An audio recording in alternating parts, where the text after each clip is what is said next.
giving you the real from A to Z surrounding the Dallas Cowboys. News, updates, rumors, transactions, takes, and more. So strap up, Cowboys Nation, and start your day off with A to Z Sports. Live with Will Steele. 3, 2, 1. Here we go.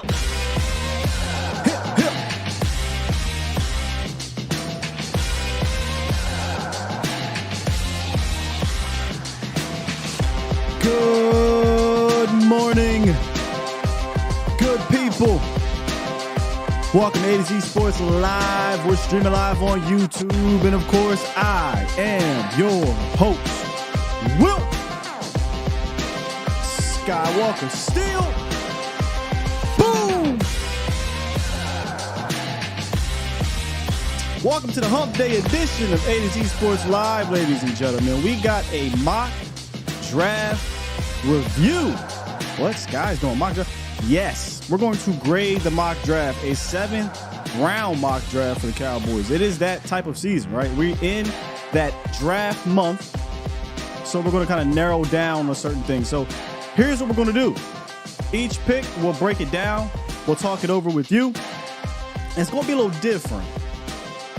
Pulling out my handy dandy whiteboard to help grade these mock draft picks, and then we're going to grade the totality of the mock draft. So I want you guys to join me in doing that today. Should be fun. Obviously, you guys can call into the show as well. We'll talk about each pick. We'll talk about the total haul that the Cowboys get in said pick, because in this draft, this particular one, they load up at a position of need. And in the roundup, the Cowboys, normally when they do these 30 visits, they pretty much tip their hand. And they didn't disappoint this year. They show exactly what they want to do early. So we'll briefly touch on what they are looking at early in the draft and the roundup. We're going to go into way more detail in the 30 visits next week. Once the full list comes out, me and Foots are going to break it all down for you guys. But what's good, Bomb Squad? How we doing? Bomb Squad! How we doing? Appreciate y'all for jumping up in here. We are in that weird season of, no more free agents, still free agency, but the big wave is gone. The Cowboys aren't doing much. The draft is not for another 3 weeks. So now we're kind of, is it draft fatigue? Some players are rising, some players are falling.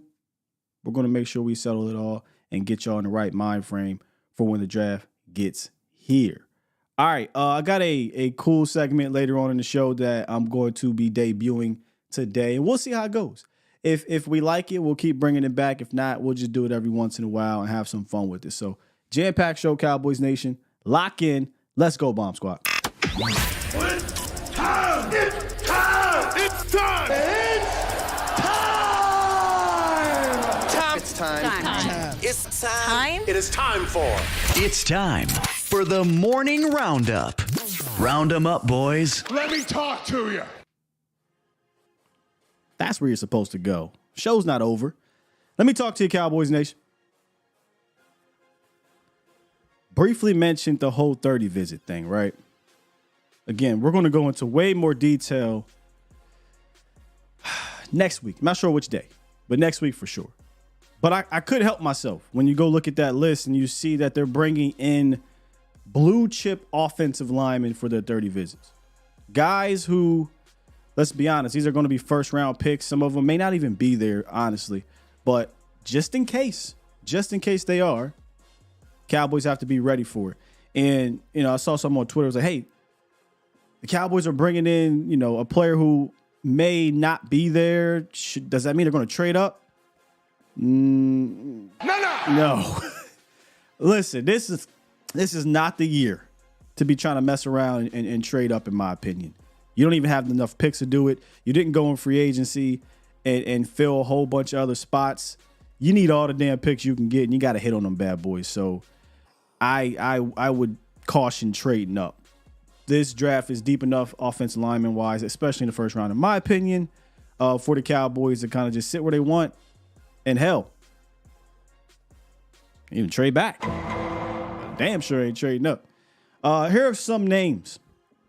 Offensive line names: Graham Barton, Jackson Powers Johnson, Talisi Fuaga, and Troy, what we call them, Fats, are all reported 30 visits, and likely more will be rolling out over the next few days. But those are the guys that the Cowboys will be bringing in to know more about, and would not shock me if an offensive lineman is taken early in the draft. David Moore dropped an article, and usually when David Moore says some things, you got to kind of pay attention a little bit. And he essentially hinted at, hey, Cowboys going to take an offensive lineman in that first round. Nobody's going to be surprised. Nobody's going to be surprised. With that said, this mock draft that we're going to grade today, this particular person actually loaded up at the offensive line. So I really want to kind of get your guys' take on some of the players that this person picked, and where you would rank this mock draft, or grade, I should say, this mock draft for today. I'll let you know at the end. It was one of the more interesting ones that I've seen, because some of these picks, or at least one of the picks, I'll say this, wasn't at a position I thought that guy would play. And we're going to get into that here in a quick second. But the whole trade up, trade back thing, kind of want to see what you guys have to say about that. I saw on Twitter, hey, if Talisi Fuaga, Troy Fats, well, I love, my favorite lineman in the draft, I think, is Troy Fats. But I'm not trading up from, say, 24 to top 15. I mean, you're going to have to get rid of likely a second round pick, maybe even a third. I don't know. Stephen Jones ain't, he's not a wheeler and dealer. So I think I stay pat. You know what I mean? I think I stay pat. First timer here. Shouts out to you. Demo, is it Demo? Oh, them boys. My bad. Them boys all day. Appreciate you, man, for joining the show. Should be a good one. If it's your first time here, don't let the chat scare you. The chat's wild, but it's all love. Yeah, new glasses for sure. Toxic. Nice eye. I say trade back, collect picks, says Chris Pina. I would too. Trade back. Is anybody in favor of trading up? Let me say that. I think most of us would be in favor of trading back. If anybody's in favor of trading up, go ahead, call in. Let's talk about it. I'm not seeing it this year. Don't want a bunch of picks for Jags and passing on better. So Toxic, you're for trading up? Is that what I'm getting at? Depends on the player. I just think you're good here, man. I think at 24, the Cowboys, if they stay pat, they should be fine. Now, every year we do a doomsday situation, and look, I don't do a bunch of mock drafts. I usually do just like one mock draft, maybe two. And one of the mock drafts is a straightforward mock draft. The other one is a potential doomsday mock draft. But I'm not a big, hey, I'm doing a mock draft every day and we're doing it on the show. I'll grade somebody's mock draft, but I won't do one every day. When we do a mock draft, I do tend to do a doomsday one. And I still, even with a doomsday situation, don't see offensive line, because that's where the Cowboys are likely going to lean towards, being wiped out. Don't see it. So let's get into this mock draft. First, let's look at the picks. By the way, this is a mock draft by CBS writer Garrett Podal. Apologies for messing your name up, Mr. Garrett Podal, if that's how you say your name. But these are the picks. 24, 56, 87 are the only picks in the top 173 for the Cowboys. This is why trading back could be a thing. And then we'll get to day 3 with the rounds 5 through 7 more briefly. But I really want to break down these top 3, and we'll get into the others later on in the show. So, with the first pick, number 24 overall in the 2024 NFL Draft, the Cowboys select offensive lineman Graham Barton. Yeah, I'm doing backflips. On this one. Graham Barton, for whatever reason, I put this on Twitter. The love affair, the buzz kind of died down. I call it draft fatigue. I don't know why. Because the film doesn't change. That's what I don't understand. That's why I don't really do the combine thing. I don't hold it too high because the film doesn't change. But, Grant Barton was falling towards the end. There's, trade back and grab Grant Barton. There's, hey, maybe you get him at the top of the second. There's, Jackson Powers Johnson and Zach Fraziers, who also will be great picks. All of a sudden now, a few weeks back out, Grant Barton's starting to make a big impression again. His name is starting to get that buzz that it had when it first started. And for good damn reason, in my opinion. This dude's a dude. If you had to use one word for Grant Barton, finisher or nasty, either one works. But when you break down the player, man, he's got tremendous leg drive in the ground game, can latch on quickly and root you out of a gap. We've had trouble with that if you were to put him at center. Most of our centers weren't rooting guys out of the gap. His get off was extremely impressive when watching him. He can snap and get to that second level. When those two things are in sync, I think it's fantastic when you watch him play. I think he's got a really good anchor, especially for a tackle who doesn't have long arms, right? That's the whole thing. He doesn't have long arms. But this guy can play, I think, anywhere on the offensive line. But I do like his anchor when his hands are right. I've seen him miss a few times in the UNC film where, he doesn't get the hands right, particularly right, and now the guy is kind of pushing him back. But that doesn't happen often with Grant Barton, not from what I've seen. And he's got what I call dirty hands. What the hell you mean dirty hands? Basically what I mean is this dude is going to do whatever it takes to take you down, so you better become prepared to fight. And there was no better tape to really show that than the versus Grant Barton game, Florida State and Duke. Them dudes was fighting. Barton was fighting, and he wasn't like fighting for my life. Nah, he was throwing some haymakers his damn self.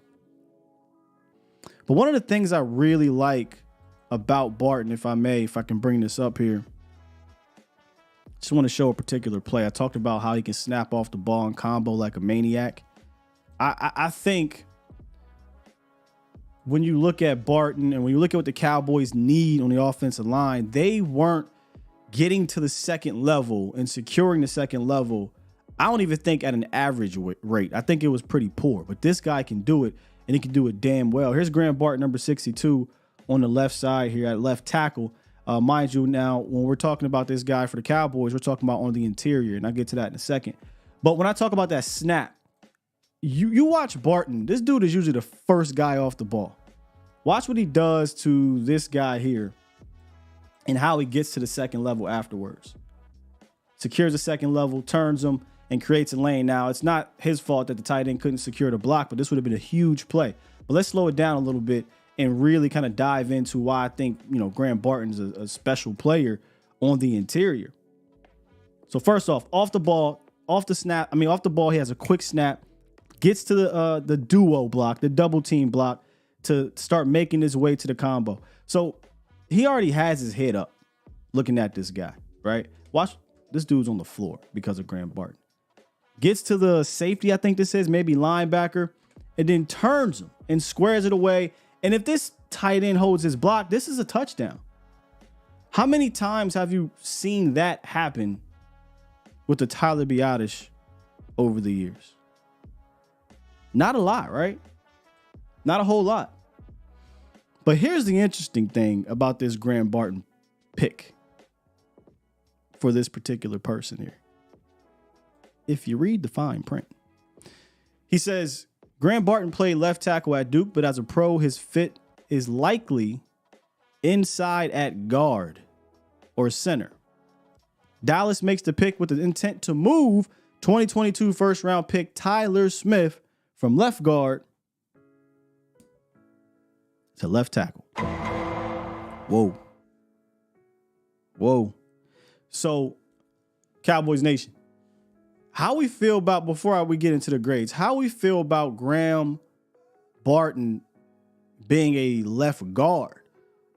I think he can play left guard, obviously, but when people are mocking him to the Cowboys, they're mocking him as a center. And I thought this one was interesting because they're not. And we'll get to why later. So they're moving him to left guard. Now, I'm not saying he can't do it. I think this dude could be a beast of a left guard. But the Cowboys need a center as well, and they already got a left guard. So if the intent is to kick Tyler Smith out, okay, makes sense. Got TJ Bass here, though. A lot of people would argue that. But listen, big fan of TJ Bass. He ain't that guy. He ain't that guy. So with that said, we're going to take this pick as it is. They're taking Graham Barton.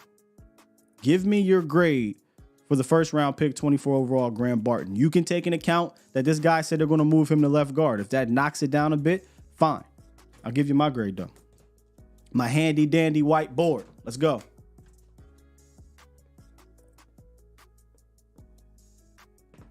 My handy dandy white board. What you got here? And I'm going to read y'all's. B, A. Let me tell you something right now. I don't give a damn if he's at center, if he's at left tackle, if he's at left guard. I don't care. This is an A- for me. This is an A- for me. And this is why this is an A- for me. I would put plus. The only reason why I'm not putting plus is because I still want a center. If they had picked him to put him at center, A+++. But I'm A-okay with Tyler Smith at left tackle and Graham Barton at left guard. There are not many guards that's going to make me feel amazing about that for 2024 per se. But Graham Barton does it. 100%. Moving my all-pro to left tackle obviously makes you go, I don't know. But y'all know how I feel about left tackle Tyler Smith. I feel like, hey, you give him that shot. You say, hey, this is what you're honing in on. I think he'll be fine. I think he'll be more than fine. I still think he'll be a Pro Bowl player. But he's not right now. So I can see why people are hesitant to do it. He's a Pro Bowl left guard. You keep him at left guard, you're not going to get a fight out of me.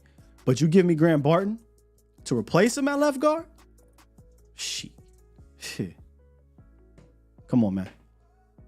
Now, I know position flex is a bit of a taboo thing here, but he does have that too. He does have that. So let's see. A, B, A-, A. A lot of A's here. What's good, Twan? A+, C-. I'm curious to know. Now this is interesting, Dro. Are you, because you see it, if I see a C-, that means the player. You don't like the player. I'm interested to know why C- on Graham Barton. Mostly A's here. Mostly A's, a few C's. So, and then Toxic says C because of the plan to move him at guard. I figured the plan to move Graham Barton to guard would kind of throw some people off, and they may not like it. And that look, I get it, but go watch the player, man. I think once he's picked, once he gets here, once he's in there, and if you got Tyler Smith and Graham Barton, it is something to be excited about moving forward. Whether it's guard, whether it's center, I still think it's an A pick for me. Let's kind of get a couple of y'all thoughts on that. In fact, let's get Toxic's thoughts. He's the one that gave it a C. Toxic, why a C on Graham Barton, sir? Good morning, Sky. So before I answer your question, just want to put one thing out. When I look at the draft, there's a lot of nuance when it comes to this. So if we're going just off of pure player, pure value, that's an A. Because I don't think Graham Barton's going to make it that far down, if I'm being completely honest with you. See, this is why I like it, Toxic, because you're bringing some context to your grade. I love that. Go ahead. Absolutely. On the flip side, though, you have, to me, an all-pro left guard. And I think Tyler Smith, albeit can play left tackle, looking at him playing guard just looked natural. He was nasty, and you just saw an improvement on everything on Tyler Smith's level. So to me, it's going to be a hard sell for me if you're saying, hey, we can do better than Tyler Smith because we think he's just going to be a good left tackle. That's just me. To me, I look at the draft of I want to get better, and how can I put my guys in best position to succeed with who I take? And to me, I think trying to keep Tyler Smith at left guard would be try to move heaven and earth to make sure that stays where it is. That is my perspective on it, because he reminds me of a young Larry Allen. Go ahead, and I think you're right. I think looking at the mouthpiece of David Moore, he's a mouthpiece for the Joneses. He came out in his article and said, it sounds like that's what they want to do. It sounds like they want to lean towards keeping him at guard, but if the tackle is not on the board, then they'll ad lib. So let's just kind of continue to play hypothetical here, because that's all it is when you're doing these mocks anyway. If they don't have the tackle on the board that they like, Toxic, are you then okay with this type of pick? Or are you going to say, well, let's wait to the second round to get a tackle? Because, the longer you wait to get that tackle, the less likely they're going to step in there and be better than or equal to a Tyler Smith at left tackle. So just hypothetically speaking here, the tackle's not there in round one, you take Graham Barton. Are you putting him at center, or are you saying, you know what, we need a left tackle Tyler Smith more than we need the center? I would then say this is the best situation that we can do, and then I would roll forward with that situation. Gotcha. I can't disagree with you there. My next rebuttal would then say, wow, why didn't we keep Tyron Smith then? That's where I would have gone. Well, but, that is water. Unfortunately, that's water under the bridge, yeah.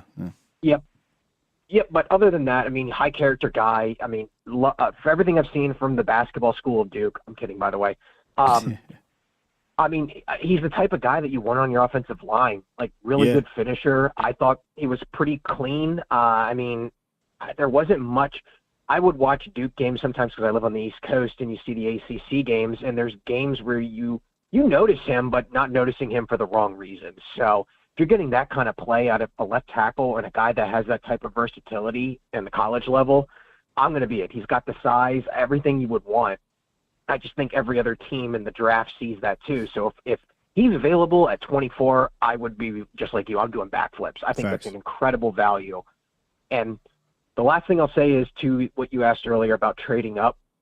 To me, I like the draft as it's dynamic and it's always moving. Yeah. And it's not static whatsoever.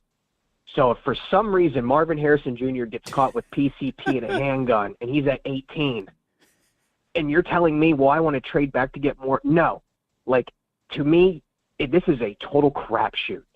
And if you have grades on players, you need to trust your grades. And if you're telling me that if I'm at 24 and everyone here is pretty good, but I have the chance to land an elite prospect and increase my chances of hitting and getting a pure stud, I can't just say, well, I need to trade back to get more picks. I draft players to get good players. I'm not using my picks just to get more picks. Let's try to be more realistic here, Toxic, because Marvin Harrison Jr. is not falling to anywhere. No. We could do this all day, right? If Caleb Williams falls to 20, are we trading up? Of course you are, right? So let's kind of be more realistic. Since you are for trading up if the right guy's there, what would realistically be the right guy to know, not Marvin Harrison Jr.? What would be realistically, who would you trade up for? I mean, if for some reason, if Oli Fashanu fell to the mid-teens, I mean, I think he is one of the better left tackles, pure left tackles in this draft. If you're telling me he's at 15 and I get a 10-year and a high probability that I got a cornerstone left tackle, take my third-round pick, a left tackle that can give me 10 years potentially. Probably going to cost you worth every penny. 2 and 3 to go from 24 to 15. I'm aggressive. Like, to me, somebody confirm that. I think because Cowboys don't have a 4, right? And that 5, I don't know if 24 and 5 is going to do it. So are we willing to forego like the cow? Think about this for a second. If you want to go from 24 to 15, it could potentially you will have one pick until the 5th round. Oh boy. Yep.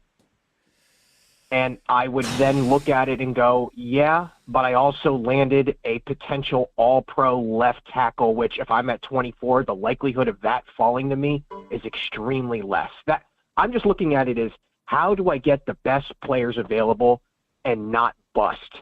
And that's how I kind of look. It's kind of gambling. In a weird way, it's gambling. And if that position wasn't so deep, man, maybe. But there's some offensive linemen in this draft, bro. Like there's some offensive linemen in this first round of the draft, fam. And I'll give you that. That's tough, bro. That's tough. I don't know. I want to talk to the chat about that. Yeah, no problem. And this is why free agency is so important. And you don't team build you don't go to the store hungry. Facts. Other than that, Thanks for taking my call, and I will get ready to get ridiculed a little bit.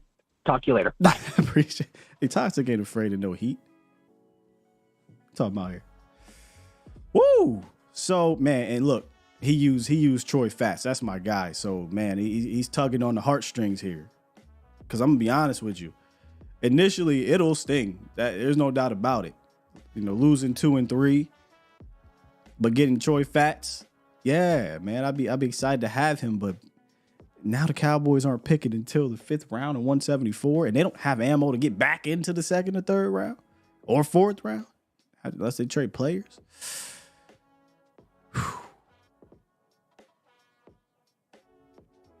And we are talking hypothetical. So he's saying if Fats is an all-pro, you probably won't care at the end of the day. How we feel the Cowboys? Twan said no, not worth it. It's just too many players for me, y'all. It's just too many offensive linemen for me to jump up and get rid of my 2 picks. I feel like I just chill.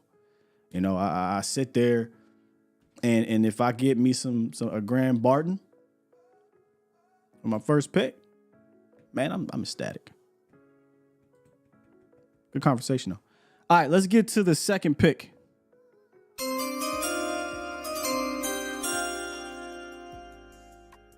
With the second pick in the 2024 NFL Draft, the Dallas Cowboys select Ruke Orhorhoro. Well, I'm trying not to butcher his name. Really not. Ruke Orhorhoro, defensive tackle out of Clemson. One of those players the Cowboys had a formal visit with at the Combine, and also at the Combine, he absolutely crushed it. If you look at his relative athletic score, he had a 9.93, one of the better ones. Ruke Orhorhoro. Ruh-roh. Defensive tackle, obviously a position the Cowboys need as well, but he's a little different from a sense of he's not the big 320-pound guy that Zim likes, but at the end of the day, he still is a defensive tackle that the Cowboys need. So break down the prospect, Ruke Orhorhoro. From what I've seen, at least, you don't got to worry about his get off. Now, we know we picked Mozzie Smith, and the guy talks about Mozzie Smith last year. And one of the things that bugged a lot of people about Mozzie and one of his downfalls is that he did not have a good get off. Don't got to worry about that with this guy. He is quick. He's fast. He's lightning. He can attack the gap and get to the backfield. However, I don't see much of a plan when he does it, right? He has this choppy get off when he wants to set up that cross rip, and it works. There's a play, I don't think I have it here, but there's a play, I forget which team it was against, where he's very choppy when he gets off the ball. Doesn't mean he doesn't get there. Think about it for a second. If he doesn't waste steps, he has an even better first step. But he has a nice rip. He doesn't have a whole bunch of counters, a whole bunch of moves, but he's effective because he's extremely athletic, and he's got a motor too, by the way. They run a lot of stunts up front from what I saw at Clemson, a lot of TE stunts, and they'll even run some of those TT stunts, and he does a damn good job of doing that. This would be a fantastic selection for a guy like Dan Quinn.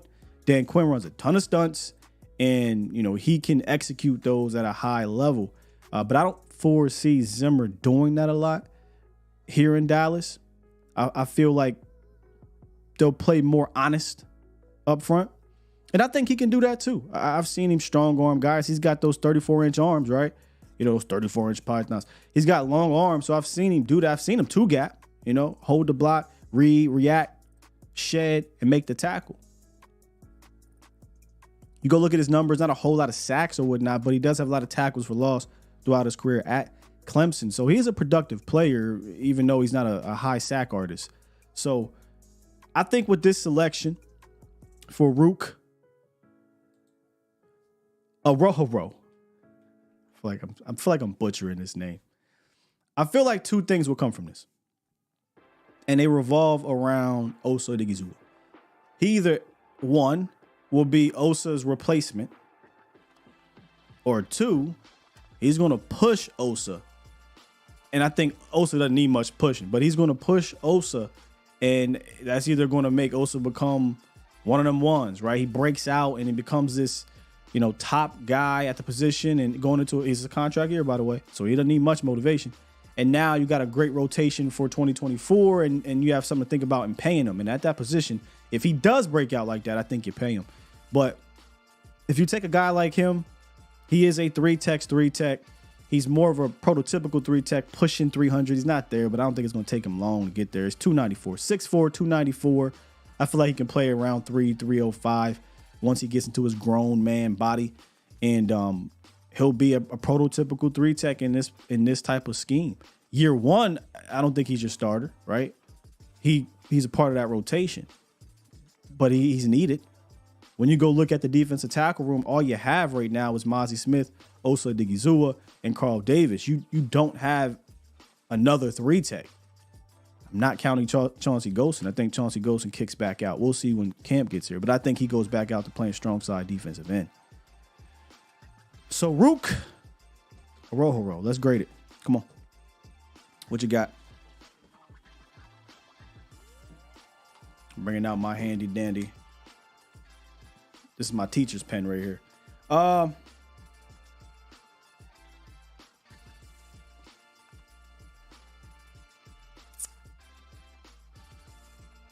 do think he would be toxic. Ruke Orhorhoro, I'm going to go B+. I'm going to go B+. And here's why I'm going to go B+. It is a position of need. I just sat here and talked to you guys about the Cowboys not having a whole bunch of defensive tackles. This is another one of those picks where you're also thinking about the future. Osa's going into, I believe, a contract year. And look, I like Osa, but what happens with Osa, y'all? It starts off on fire, and the production, I'll say production, doesn't stay towards the end. That doesn't mean there aren't good things on the film. And maybe this is Dan Quinn not, utilizing him the correct way. I know how I feel. I hated that he stunted so much in 2022. Thought in 2023 he wouldn't. He did. I'd rather him just fire up field. So I get the pick. It's a position of need. He's not a fat boy that Zimmer likes, but I do think there's something. There's a strong dude, athletic guy, 3-tech. You need it. I'm giving it a B+. Not a big name though. Let's see here. C, I need a big stout dude, and I think that's where a lot of people are going to not like the pick because he's not a big guy. A lot of C's here. A lot of C's. Trill gives it a D. C+B. I think if we did a consensus here, this will fall around C-. Yeah. Ruke Orhorhoro. Let's see what is his name? Garrett had to say about him. He says he profiled as the NFL Scouting Combine's most athletic defensive end or tackle, according to league's next gen stats. Ran a 4.89 40. Had a strong vertical and a nice broad jump. He says this gives 2023 first round pick Mozzie Smith a young teammate who can help take some of the burden off him up the middle against both the run and the pass. That's another thing too.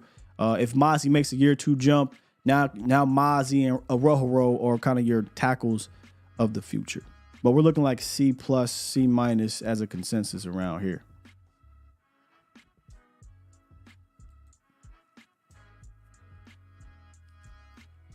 See what a couple of the callers are thinking. Let's get the Dro. What's good, Dro? Man, what's good, Sky, man? I just want to call in and kind of explain my point on the C on the Joey Barton thing. Grant Barton? For me, it's just like, on the first, I graded a C on that first pick for Barton. Grant Barton, yeah. So my thing is, why don't we continuously do what we're good at? We have always been good at taking offensive linemen, specifically tackles with really good traits, and then develop them into all pros and future Hall of Famers. We did the same thing with Tyron. We took a right tackle, made him into a left tackle. We took a guard who wasn't at the top of the offensive lineman class, but had those traits, and look what we developed Tyler Smith into. And I agree with Toxic. That's an all-pro guard. Personally, I don't want to move him. Sure. I would rather draft somebody like Mims or Guyton with those traits, knowing that we have a history and we have been successful taking guys like that and turning them into all-pros. But I was trying to let you finish here, but what do you mean? They're not doing what they usually do. Taking Grant Barton is doing what they normally do.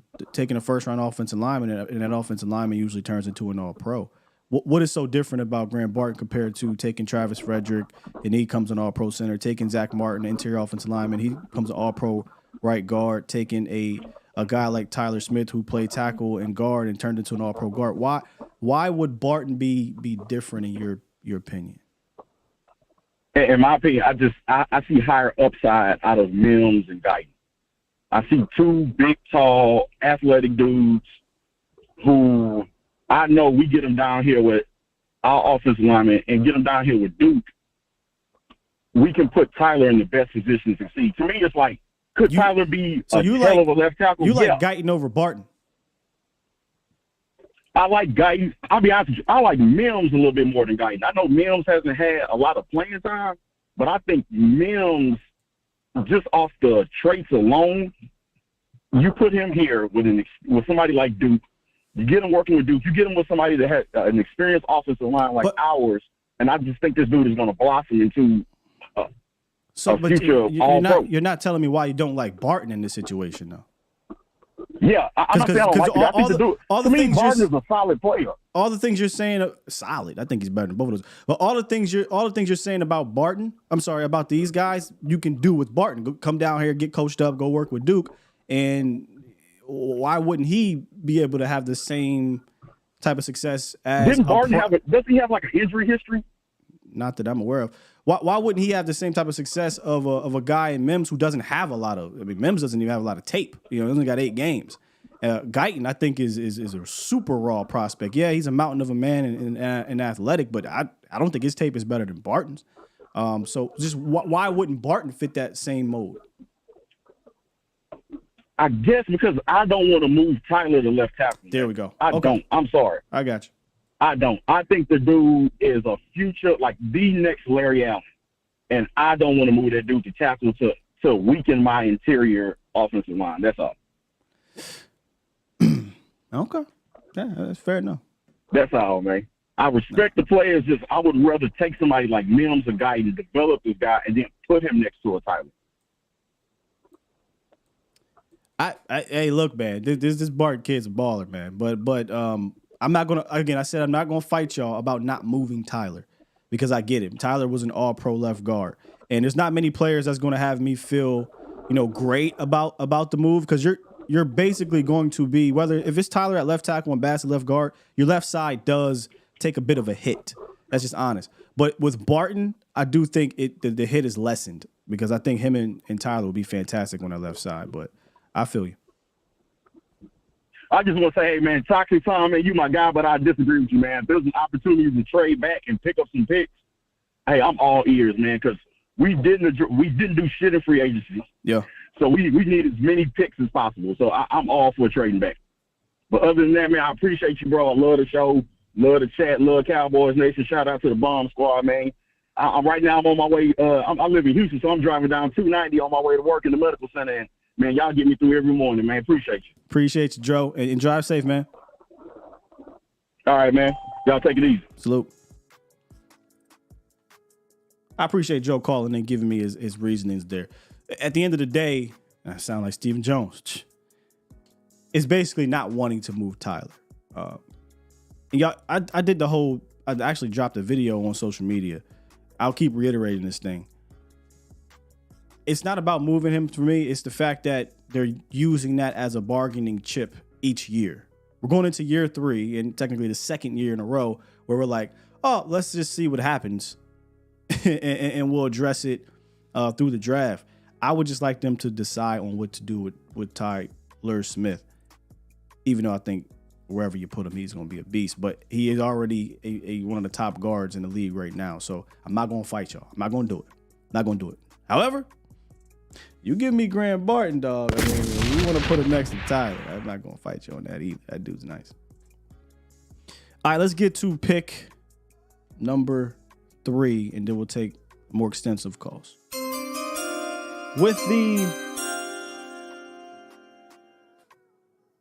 3rd pick in the NFL 2024 NFL Draft, the Dallas Cowboys select running back Trey Benson out of Florida State. This is the sweet spot. This, to me, is the sweet spot of the draft to get you a back, man. Now, you could even wait another round if you want, but not for this guy. He ain't going to be there, I think, once you get to round 4 and 5 of the draft. Hell, some people might argue he ain't going to be there here. But if you can get Trey Benson in the 3rd round right here, where a lot of people have him as a consensus, top 2 or 3 running back in this draft, some a lot actually have him as the best. Oh yeah, this is great value right here. Benson put on a show at the combine, which basically showcased that his film matches his athletic ability. Talking about size, speed, attitude, or as my bro Vach would say, whoop ass. You get that with Benson. 6 foot, 6'1"-ish, 216. Runs with an attitude, explosive. Behind those pads, he's tough to bring down. I think he's a prototypical running back in today's day and age. He's got the size, he's got the explosiveness. Some people will knock his hip fluidity, but there's a rep right there where I've seen him make people miss. I think he's got the long speed, and something that is impressive, granted, it's been years, is he was able to overcome his ACL injury, not just ACL, MCL injury, and a couple other ligaments that he tore in 2020. Fought his way back to become arguably the top running back in the draft, depending on who you're asking. I think that's commendable, and I think it shows that the injury did not slow him down at all. Trey Benson, Cowboys select him third round. I think he comes in right now. He's your RB1, and he's got a ton of experience running out of this shotgun run offense, right? That's what kind of cautioned me about some of these other veteran backs. They've been around a while, and they're not in these weird shotgun run offenses. Trey Benson, that's all the hell he did, it seemed like, at Florida State, and he was productive. 51% force missed tackle rate in 2022. Set Pro Football Focus single season record since they began tracking the metric. So that's why I like him in this particular offense, because he's going to make you miss. He's going to make you miss at the hole, and he's going to make you miss at the second level. So let's go ahead. Let's grade this 3rd round pick here. Trey Benson out of Florida State. What you got? Let me get my handy dandy teacher's pen.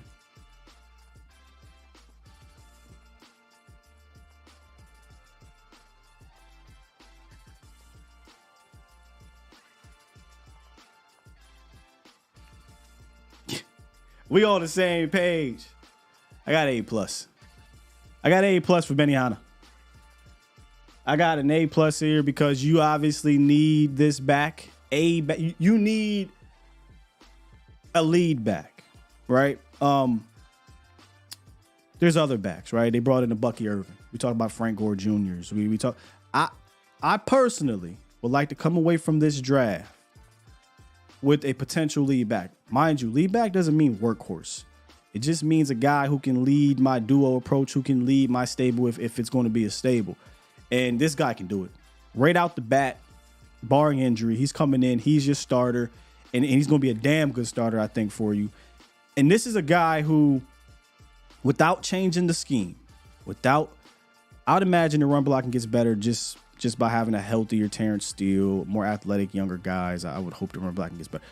Upgrade the center position, things like that. Without having a dominant run scheme or a dominant run blocking unit, you need a player who does have some of that talent to make guys miss. And Trey Benson has that. So to me, this would be A+. You give me Benson in the 3rd round, I'm rocking. Again, doing backflips. Now I've backflipped twice already. I got a bad back, so I'm willing. I'm willing to break it for y'all. What's good, Nacho? A-, A++. Hold tight there, Dwayne, because that is you'll see. A lot of A+ here. Consensus A. Yeah, I haven't seen anything lower than the A. Yeah, I agree. Blue Chew. Look, if we had a Blue Chew sponsorship, I would 100% have that as something we do during draft day. Whatever pick, we all like it. Look, break it. The Blue Chew pick of the day. Trey Benson in the 3rd round. Hilarious, toxic. I'm with y'all though. I got an A+ here, and he was a formal visit at the combine, and if I'm not mistaken, a 30. But again, we're going to hold off on the 30 visits till next week. Me and Foot's going to break it all down. So recap of the first 3 picks: round 1, Barton; round 2, Ruke Orhorhoro; and round 3, defensive tackle out of Clemson. My bad. Round 3, running back Trey Benson out of Florida State. I'm living here. I'm not tripping. I like it. You need offensive line, you need DT, you need running back, and I think those are 3 quality players. The defensive tackle one for me will give me, I wouldn't say pause. He doesn't have the size I want, but he is technically a 3 tech, and you need it. So I'd be cool here. But it's going to be about what happens the rest of the draft. This is where the Cowboys have to hit the rest of this draft. Not having a 4th round pick. Don't think they're going to be savvy enough to get back into the 4th or get multiple 3rds. I just don't see it. So they're going to have to pick on these next 4 picks, and we're going to break those down. Aaron's got ADA, so what's that level out to, like B+? We're early. We're not going to grade the whole draft just yet. We're early, but if that's the case, that'd be like a B+, I think, right? Mark said, I better see a running back or a linebacker next. Hold your horses, big dog. Hold your horses. Let's this is an interesting one. Let's go ahead and do the 4th one, and I'm gonna take some calls. No, you know what? No. I'm gonna do a couple calls, and then we'll do the 4th round pick. We had Banks on hold. What's good, Banks?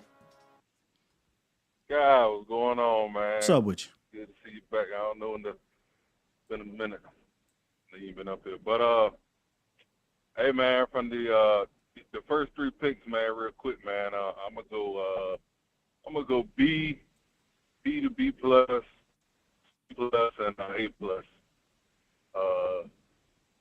For each round.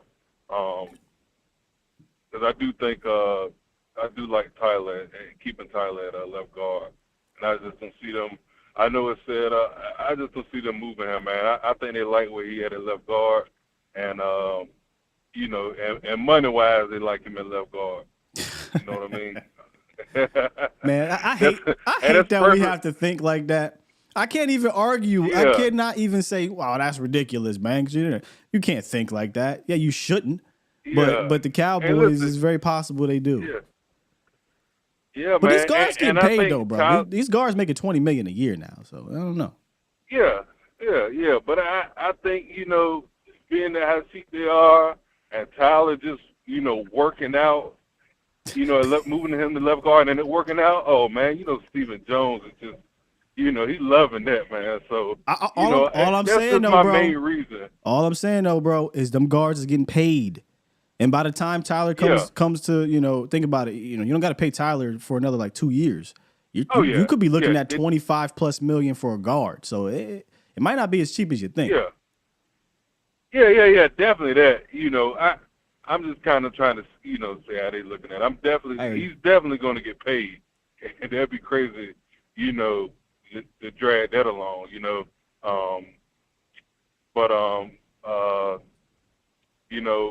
Man, Trey Benson, man, if we get Trey Benson in the 3rd, you know, man, that's A+. Because if drafting running backs early was still a thing, Trey Benson is a first rounder to me. Like, if that's, you know, maybe late first round, but I'm just saying, if, you know, at once upon a time, you know, running backs went early. Yeah, if this was like 1995, he probably would be a first round pick. Yeah, first, I may be kind of exaggerating on the first, but at least a second, I swear to God, if this was the 90s, he probably would be. Yeah, because the league revolved around the run game. So.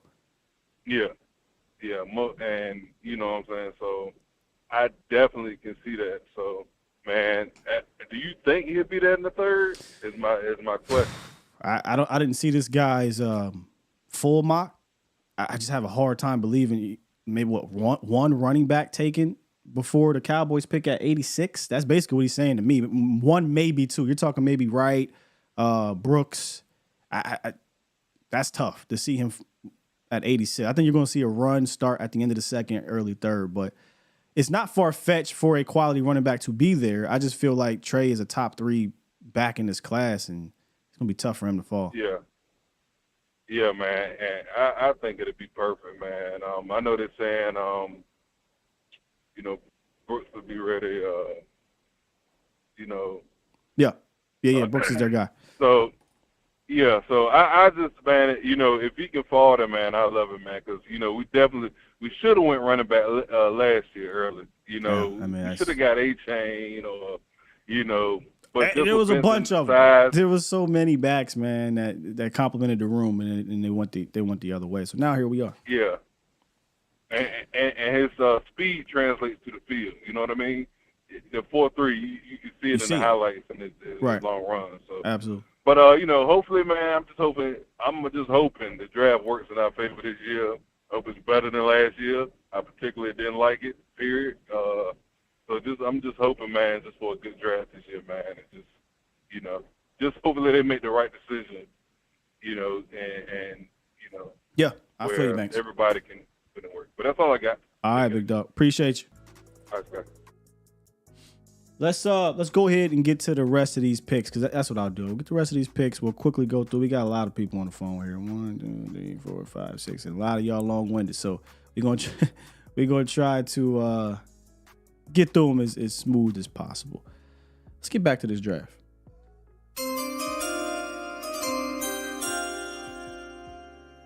Cowboys' 4th pick, which is in the 5th round. So no 4th round pick. Dallas Cowboys select offensive tackle. Is it Walter Rouse? Hope I'm saying his last name right. Out of Oklahoma, 6'6", goes about 6'6", 323. So Walter Rouse is the other guy, kind of the forgotten guy out of Oklahoma that's getting all the love in Oklahoma is Tyler Guyton, right? The right tackle. Rouse is the left tackle. And here's what's funny about him. Rouse looks like the right tackle and Guyton looks like the left tackle, but they're played different spots. And I wonder if that's because when you go look at Rouse, which I had to do, I wasn't familiar with his game, so I said, okay, let me go take a look at some games. I wonder if that's because he feels more technically sound than Guyton does. I'm not saying this guy's going to be a better player. I just think you probably wanted more trustworthy traits over there. So Walter Rouse, first thing that pops out is his size. And you might be saying, well, how? If Guyton's 6'8", 323, Rouse goes 6'6", or Guyton's 6'8", 320 something, and he's 6'6", 323. I think it's because Rouse has more mass. I think he feels wider, he feels stronger. He looks it, at least to me, even though he's 2 inches shorter and about the same size. I think he has more mass to him, and you see it on there. Like I said, he's likely not a left tackle in the NFL, but I think he has left tackle technique, per se. What he lacks in athleticism, I think he makes up for it in being technically savvy. I like his pass set. I think his hands get a little weird, but more often than not, I think he knows how to shoot them.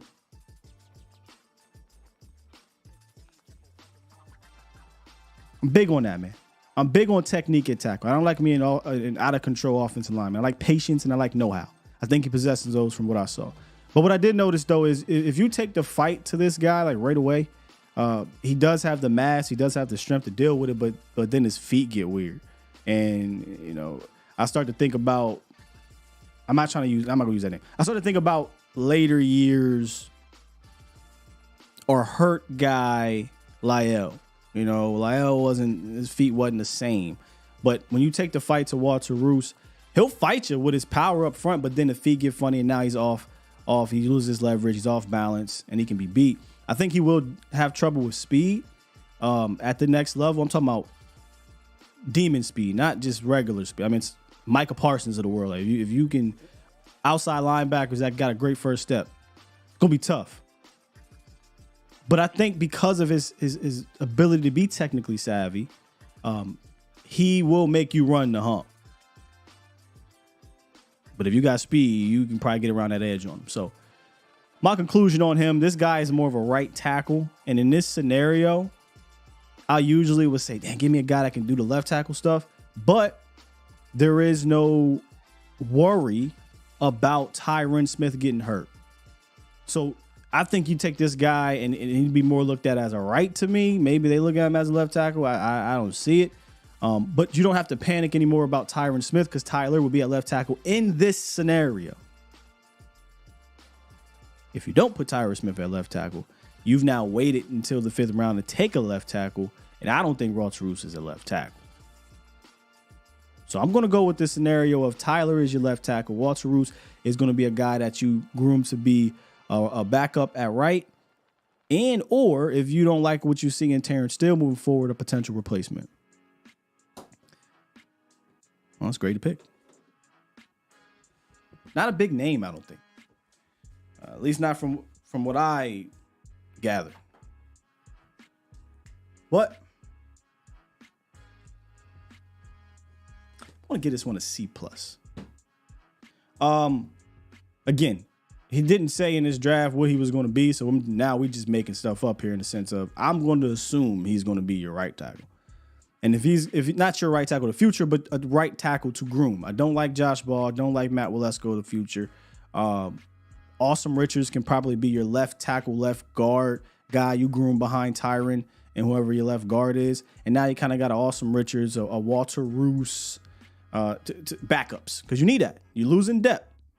Move on from Tyler or Tyron. No Tyler Biotish. You're losing depth. So I got C+. If he's going to be a right tackle, if he's going to be a left tackle, this might go down to a C-. I don't see him as a left tackle for me. I tried too. I was like, well, let me see. Yeah, it's a good reps. And I'm like, you don't move like I like my left tackles to move.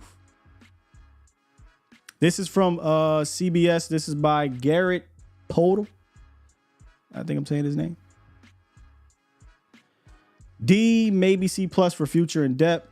C+, C, and I for me. I don't know this player. Yeah, I didn't either. When I went and saw this, I was like, okay, let me go check him out. And I kind of came away like, I see why people would like his technique. He's not athletic though. And one of the things else I have in my notes here is I would like to see him be better comboing. And see, there's a problem. You go watch a guy like Barton be able to combo block, get to the second level, turn guys, and then this next pick I'm talking about, he does it well too. And then you watch this guy and like, ooh, he's not hitting it, boom, boom, and sticking. It's tough. So I think he could get better there. So that's why I give it like a C, C-. All right, next one.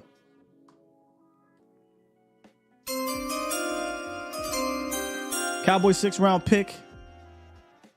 They take center Tanner Bortolini out of Wisconsin. Now, y'all don't get scared of the helmet now. We all know the Cowboys like the Wisconsin centers. Got Frederick. Got Tyler Biotish. Now they take Tanner Bortolini. So moving Barton in this mock draft to guard, he goes and gets his center and gets a center in the 6th round. Interesting. Tanner Bortolini, athlete. We know he absolutely crushed the combine. Was one of the best RAS scorers ever at the position, and you absolutely see the athleticism on film for sure. I talked about getting to the second level. This guy can combo and get to the second level with his quickness, but he kind of pairs it with his awareness, right? This is a guy who's played center forever, so you're not gonna have to teach him how to do center things, and you kind of see that in his movement. Here's the thing about his athletic ability. Yes, that's his superpower, but he lacks the power. And not a guy that's going to root you out. We talked about that earlier. Barton will move your ass. Bortolini's going to get in the way a little bit. Use his, like I said, IQ and quickness and be a help guy.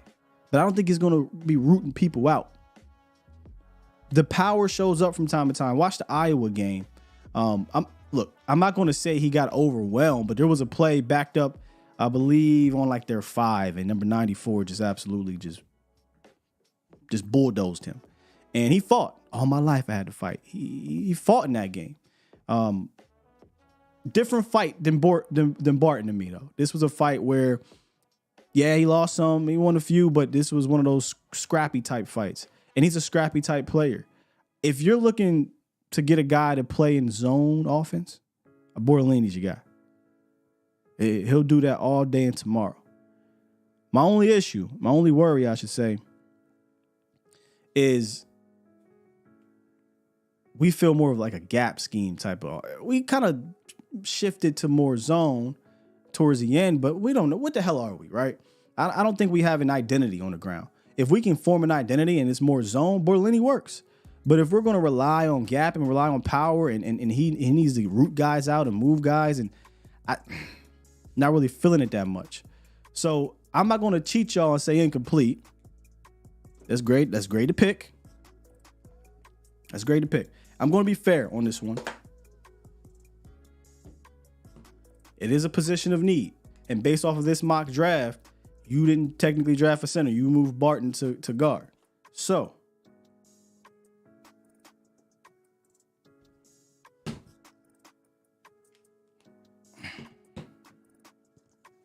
yeah, that's where I'm at with it. I got to be minus. Heavy leaning towards the position of need. I don't dislike the player. You know, I like the player. I like him better in a specific scheme, though. And that's what I could lower this to back to a C+, because if we're not going to run a scheme that fits his skill set, then maybe we're right back in, hey, guys getting pushed in the pocket of Dak and things like that. Because he doesn't have that type of power. Now, I've seen him stand up, guys. I've seen this in that game, in that Iowa game. But, man, we're talking about Jalen Carter, Jordan Davis, Deron Payne, Jonathan Allen, Dexter Lawrence, right? In our division. Those guys are powerful. Those guys can get some push on you, man. And I think it'd be tough for him. Now, he goes like 303-ish, so maybe he can put on some strength moving forward. And I do think he's a better athlete. A lot of people are going to say, oh, Brock Hoffman. He's a much better athlete than Brock Hoffman, in my opinion. And I do think he still plays with the same scrappiness, but Hoffman probably a bit more of a powerful player. So he would come here and compete with Brock if that's the case. So I got B-, but I ain't saying that with my chest. But here we are talking about 6th round pick, though. So, you know what I mean? You get your center in the 6th, and best believe if you get him in the 6th, he's coming in competing for the starting spot. And if he gets it, I got me a starting center, scheme be damned, in the 6th round. That goes from a B to an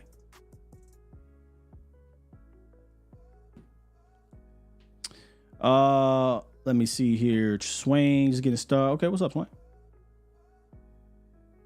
What's up, Swain? He gets his power from the haircut. The haircut is crazy. Same B- as AZ. Yep. I don't trust the cut. C+. Hey, ooh, we all over the place with this one. Interesting. All over the place. We got A's, we got C's, and B's. This is one where it was more not a consensus here. NCDO, a Wisconsin center, LOL. So I'm saying if y'all gonna grade the helmet and get scared of the helmet, then y'all ain't gonna like this pick. But I think we're 1 for 1. I don't even think Tyler Biadasz was a bad pick. You got him in the 4th round. But if you say, hey, the hell with Tyler Biadasz, well, okay, you can call that a failure if you want, but you also hit on Frederick. So don't be scared of the helmet, man. Feel like it could be a better option? Well, that's the problem. I don't know who was there in the 6th round. We are talking about the 6th round. If it was up to me, I wouldn't move. I wouldn't put Barton at guard. I'd put him at center. So we wouldn't have a need to even take Bortolini here in the 6th round. All right, let's get to the final pick. Actually, I'm sorry. We got 2 more picks. 2 more picks. In the 7th round, the Cowboys finally select a linebacker, Curtis Jacobs out of Penn State. Not gonna lie. I was not moved by the tape that I watched. I get the athletic part. As he says here in the East-West Shrine Bowl, he ran a 20.31 miles per hour on a GPS player tracking. And you do see the sideline speed show up. He ran a 4.540, I believe, at the combine. But I was looking for more than that. And I'm easily moved, by the way, with linebackers. It ain't going to take much for me. But one thing that it does take that I absolutely want to see, because I'm sick of not seeing it, is instincts, right? Consistently. And that's not something that I saw consistently with Jacobs. Now, again, Iowa, shouts out to Iowa. This is the second game I'm going to talk about with them. I did think that tape was really good. I did see him be more assertive downhill. I did see that speed that popped off the film. And he had this really impressive rep where the offensive lineman pulls, he reads it, and he kind of hits it with a crossover, and he dips, and he makes a play on the running back. I'm like, boom, right there. Can I see that more? And I don't think you see that a whole lot, hence why he's potentially a late day 3 pick. But it is a position of need. You do need a linebacker. Desperately. I don't care if you went and got Eric Kendricks. You don't really have a whole lot of bodies in there. And real linebackers.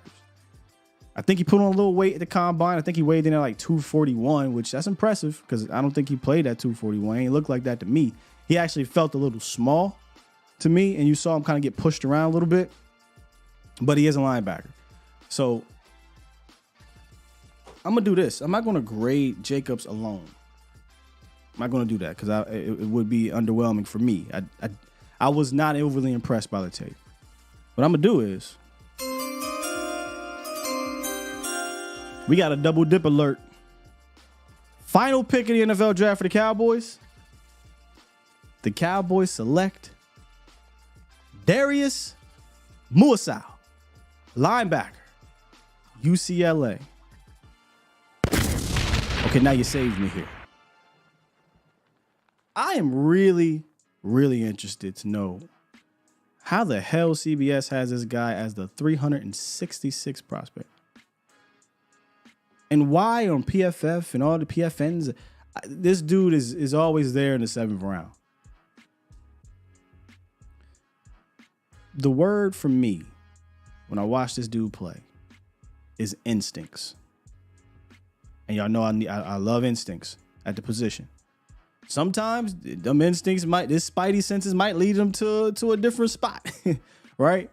But sometimes it will 100% lead him to where it needs to be. And boy, when it does, there's this play. This play pretty much sums up Darius Muasau.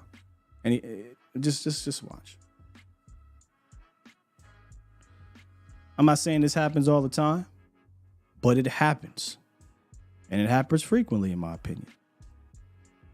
And boy, I mean, he sees it, he shoots, he goes, he gets downhill. He gets downhill, and he's at the line of scrimmage before the running back is. And I've seen him make that type of hit a bunch. He did it in the East-West Shrine game, first play of the game.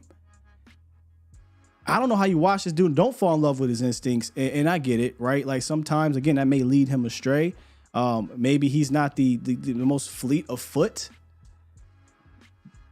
But like I said, if you have a high IQ, if you can meet a guy at the line of scrimmage before he gets there, you will look like you run a 4.3. That play looks like he runs 4.39, but he doesn't. Plays on his toes. I think he flows for the ball really well. He's an aggressive blitzer, and we know that Mike Zimmer likes to blitz. Very communicative. He communicates a lot, and that's going to be the case when you play middle linebacker. But he feels like a guy that can handle middle linebacker duties, right? Because Eric Kendricks not going to be here forever. He just feels like a leader at the position. I don't know him off the field. I didn't read up on who he is as a teammate. Just watching him on the field, it just looks like, man, this guy, he looks like he runs the defense. He looks like he is the leader of that defense. So to me, getting Muasau in the 7th round, I keep seeing this. I just keep seeing this dude in all these mock drafts in the 7th round. I'm like, I look, I'm not no scout. I don't know. I just give you my opinion on what I see. I like him a whole hell of a lot. And because of that, I'm giving him an A+. I'm going to just pretend Jacobs didn't happen, but I'm going to give him an A+, getting him in the 7th round. We're talking about value now. But let's go ahead and add Jacobs to it. You need linebackers in that room. You need competition. I think Muasau right now will step in that room and he's going to push Clark. He's going to push Demo, and he'll create young competition behind Eric Kendricks. Not saying he's going to beat those guys out, but Damone Clark said something weeks ago at one of his events. He said, man, I welcome more competition in this room because we need to be pushed. So you get Muasau in the 7th round, man, give me an A+. Give me an A+. Value, value, value. I like that, Dro. Hey, I usually do the supers later. Dro dropped 5 and said partner Muasau with Luafau and called them the Uso twins. Come on, man. Where's my other one down here, man? Hey, look.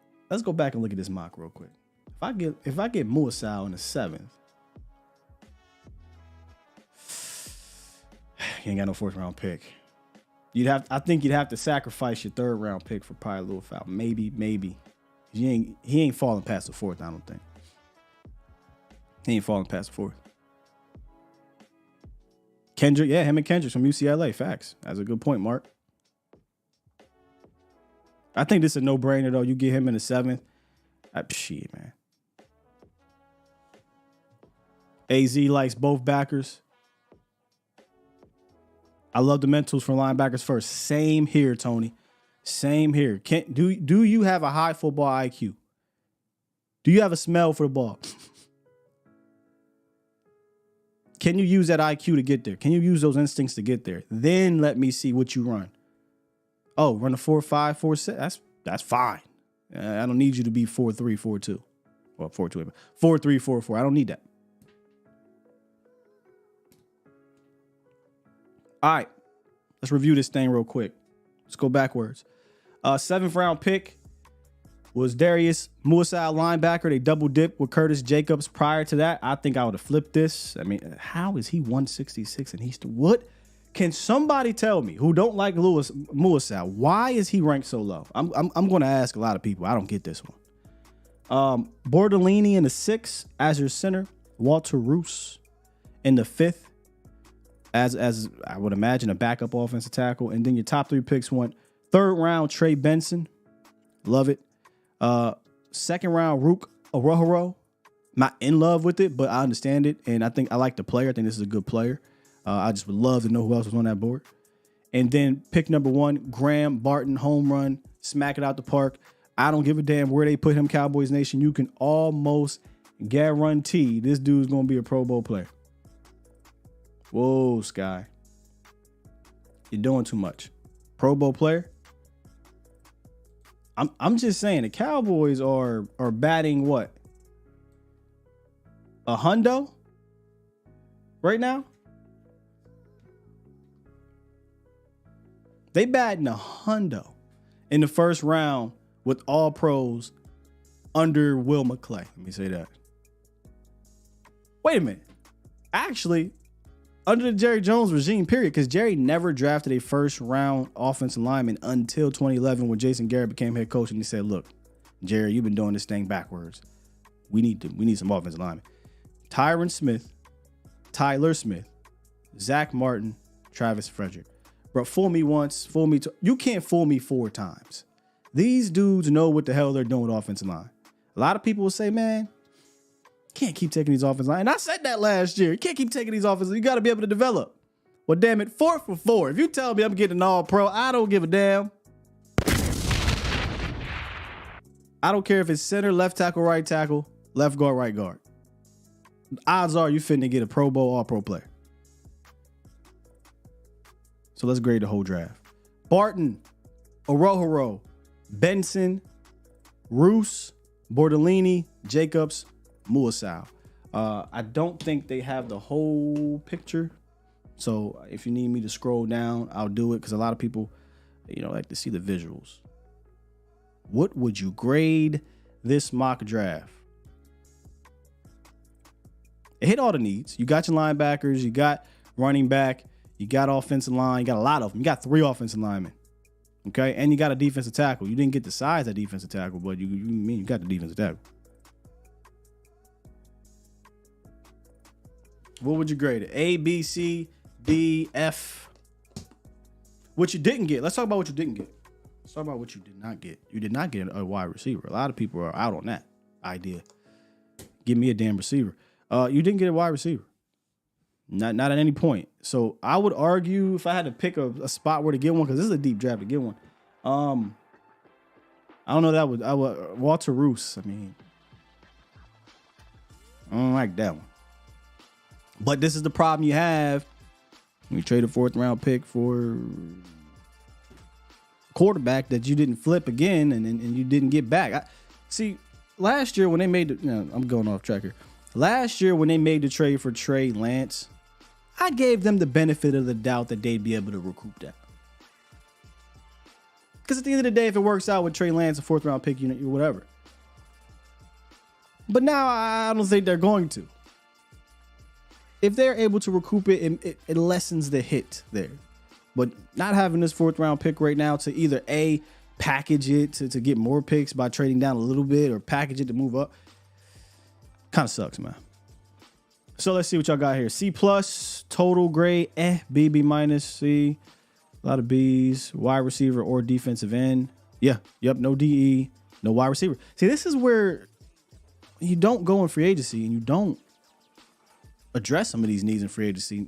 You're going to come out of this draft like this. Like, man, we didn't get a specific position. You don't have enough picks to legitimately get all the positions. You don't got it. B, B plus, a lot of B's. B, B plus, A, D, A, I, B, D, A. So what does that equal, Aaron? Looks like maybe a B minus. 2 D's and an incomplete. Looks like a B minus. No receiver.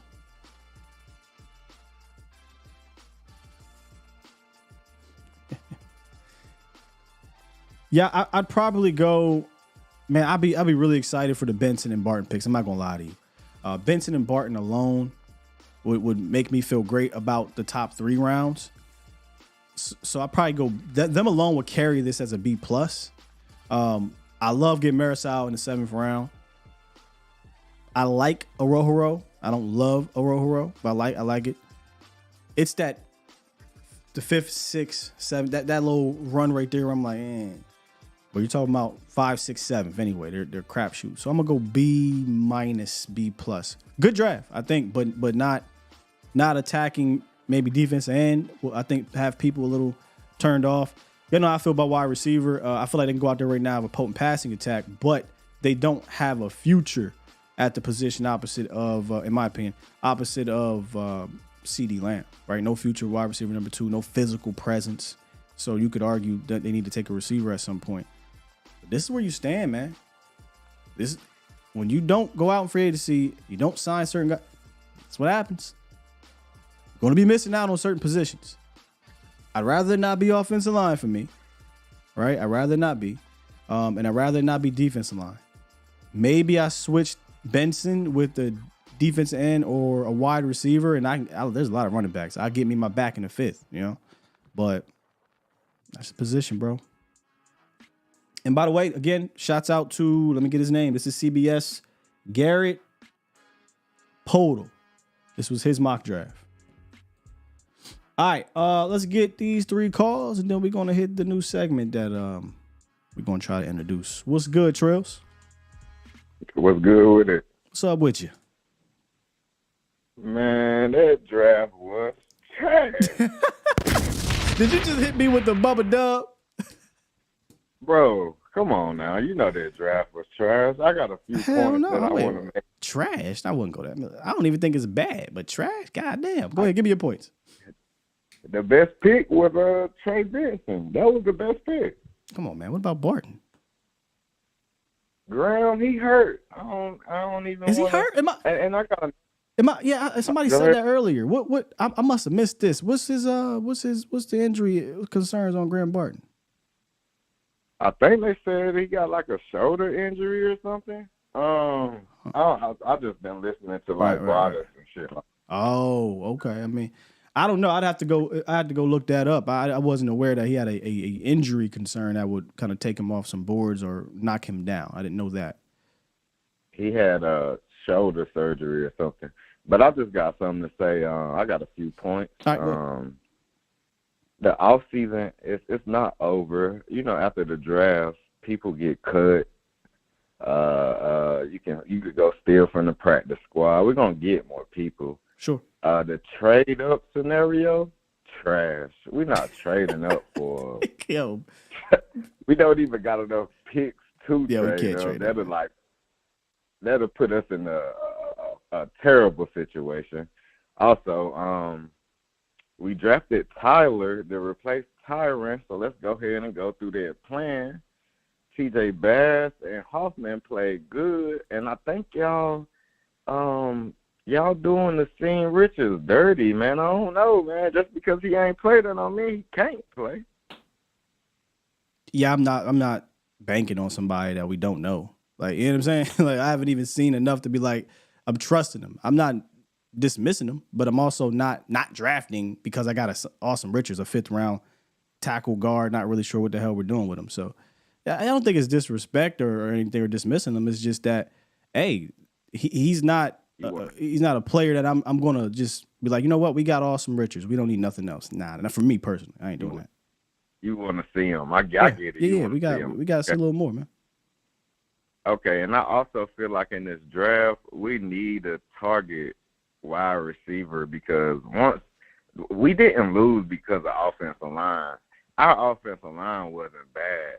You can't name more than 2 people on San Francisco offensive line right now. See, so let's talk context now, Trills. Let's do it. Uh-oh, we got breaking news. Hold on, Trills. Give me a second. Okay. My bad. Give me a second. What's the breaking news here? Oh, Hopefully it'll be. God. Oh, wow. Hopefully it's CeeDee Lamb. No. Yo, man, look, man. Hold on, my bad, bro. Breaking news. Per Adam Schefter, the Bills are finalizing a trade to send 4-time Pro Bowler Stephon Diggs to the Houston Texans for draft pick compensation. Wow. Bro, you know who is loving this right now, man. That mother East Side Harold. He getting the last laugh right now, man. Oh man. So real quick on this trade. It's not even that I'm saying Diggs is the greatest of all time or anything like that. It's the fact that, man, look at Houston. Look at Houston, man. Getting aggressive. Man, they got a rookie quarterback under a rookie contract. They getting aggressive. They going for it. Signing guys, trading guys. Like, man, that's what I'm jealous about. I'm jealous that they're being aggressive this offseason. But I digress, man. Stephon Diggs, breaking news, gets traded to the Houston Texans. Jeez. Anyway, finish your thoughts on the Cowboys, man. All right, so boom. I really feel like our problem is when we get to big games, they double up CD, and we don't have a second option. We really need to go get a wide receiver in this draft. It's a lot of them. We could go get first round, second round. It really don't matter. The offensive line wasn't the problem. The scheme is a problem. And thank you. That's what before I was interrupted. You had mentioned, well, who is this offensive line of the San Francisco 49ers? And I'm like, you're not adding the full context to that. The Niners are not relied upon the talent of the offensive line solely because they have one of the best run schemes in the National Football League, one of the best running backs in the National Football League, and the schemes in general that favor it. The Cowboys have neither. They don't have one of the best running backs, and they don't have one of the best run schemes. So it is relied upon the talent. So if you tell me going into this year, let's just say, for your example, you don't address the offense line. You roll T.J. Bass, Brock Hoffman. Let's keep it a buck. That the talent has taken a hit then. And if you don't have that type of talent, you don't have a great scheme, you could be looking into another year of a tough run game. Pass game, maybe you might be fine because Dak is Dak. But run game, I don't know, bro. I don't really see that offensive line being some amazing run offensive line. I can't say that the offensive line was great in the run game, but I can say they weren't terrible. Bro. It's teams with terrible offensive lines that get 100-yard rushing. We ain't got to say terrible, but they wasn't particularly good either. I mean, I get it, but what are we running? We're running pin and pull and zone scheme, barely even pin and pull. I wish we was running more pin and pull. We run a whole lot of like gap stuff, shotgun. It's awful, bro. It's pretty bad, and if it doesn't change, then I do need some gangsters up front. Shouts out to Voch. But it don't work. It don't work because it's not about the guy. It's not about the G's, bro. It's about the scheme. It's like I could look at the TV and I could tell you when the Cowboys about to. I agree that scheme. If you decide to run your run game, so not solely, but scheme is number one, then the Jimmies and Joes don't matter. When scheme is not number one, the Jimmies and Joes matter. It absolutely matters. All you got to do is just go look at the previous years. The Cowboys, when Kellen Moore was here, nobody was mistaking Kellen Moore for some run guru. But you go watch Dallas, TP and Zeke, when the offensive line had a healthy offensive line, when they had the Jimmies and Joes, bro, they still could run the ball pretty damn well. But it was about the how, right? He didn't have a great scheme, as you said, and it was about the will. He didn't really want to lean on the run game, especially in the playoffs. So I do think the Jimmies and Joes matter when your scheme is trash. But I'm with you that we do need a better scheme. That's just facts. It's trash, bro. It's like I don't know. And then I got one more point. Okay. The draft that you just displayed was trash because I didn't see Xavier Legette. We need a Xavier Legette on our team. Trail said, we need a look at all this, man. Give me a receiver. I hear you, Trails. But it got 4 or 5 offensive linemen. It's no point of getting offensive linemen. The pass protection wasn't bad. It was the run scheme. It was run scheme. You know what, bro? I don't like the damn 3 offensive linemen either. The way they did it, you know. I would have definitely went a different direction. You know, Walter Rouse in the 5th round for what? You know, Bortolini, given what he did, like taking Barton, moving him to guard, I get Bortolini. But if you just take Barton, keep him at center, or put him at center, then you don't need to draft Bortolini. So I get the frustration, bro. I would have got a wide receiver 1st or 2nd round, a linebacker 1st or 2nd round, because those top guys in the 1st or 2nd round that's gonna go are really gonna be good. And then there's 3 or 4 centers that I think you could take in the 3rd round, maybe. So this is gonna sound crazy to me. I don't think we need tackle because we drafted a tackle to replace the tackle we just lost. Trails, I could flip this upside down on your head, bro. I can really flip this upside down on your head. So we don't need to draft tackle because of a 5th round tackle. Well, what if I told you, and I'm not saying this, but I'm just going to use your argument. No, hold on. I'm not talking about the 5th round. I'm talking about Tyler. We drafted Tyler to replace Tyler. Okay. We drafted Awesome, and we also got some guards that we seen that can play. Who? What we need is a center. Who? One guard, TJ Bass. So look, you keep bringing up Awesome Richards. If I was being a devil's advocate for wide receiver, I'd say, well, we drafted Jalen Tolbert. He showed more than Awesome Richards. And I'm not saying you don't take a wide receiver because of Jalen Tolbert. The same thing I'm going to say about this. I don't say you don't take a offensive line because of Awesome Richards. But you're saying that. You're saying, screw taking offensive line because we need 2 spots. Right? That's just facts. Because of Awesome Richards. Hold on. We gave Jalen Tolbert 2 years to get right. We haven't even seen Awesome Richards, and he only had 1 year.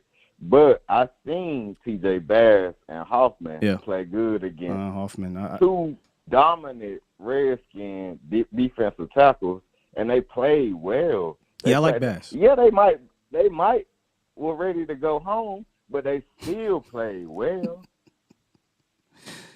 All right, man. Hey, if well enough you think it's going to be fine in this scheme, then you roll with the unproven guys for 17 games. Me, I'm not. I'm not just sitting on my hands because of T.J. Bass and Hoffman. And I think T.J. Bass is more qualified to go in the starting running than Hoffman. I think Hoffman. I love Hoffman to be my utility backup. So that's just me though. We're gonna be on opposite sides of this one. Somebody gonna get cut. Some offensive linemen are gonna get cut that we can easily pick up after this draft. Offensive line. So now we want to fill the offensive line with some trash. You want to talk about trash? You going for hope? Hey, we hope that one man's trash is another man's treasure. I don't like that, bro. Go get me the dude. Go get me Graham Barton. Mekhi Bettman should be ready, and he gonna get cut. Did you watch Mekhi? Didn't he play against us? Didn't we whoop?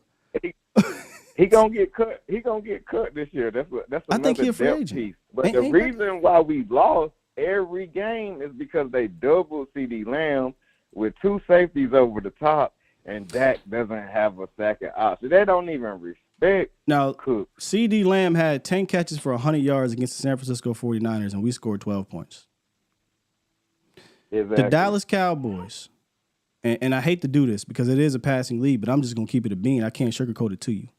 The Dallas Cowboys have not had a legitimate run game since 2018 wild card round in the playoffs. We can throw around all these. That's because our center got that mystery disease. Well, guess what, Trills? I'm giving you a center, Graham Barton. There you go. You don't want him, no. You don't want him.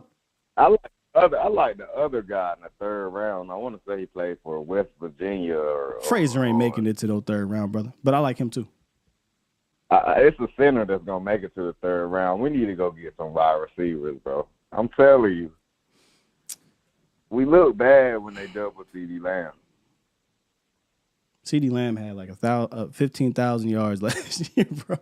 I don't think you lost the playoff game because they doubled CeeDee Lamb. I think you lost the playoff game because you didn't have a run game to help when teams decide to play cloud coverage.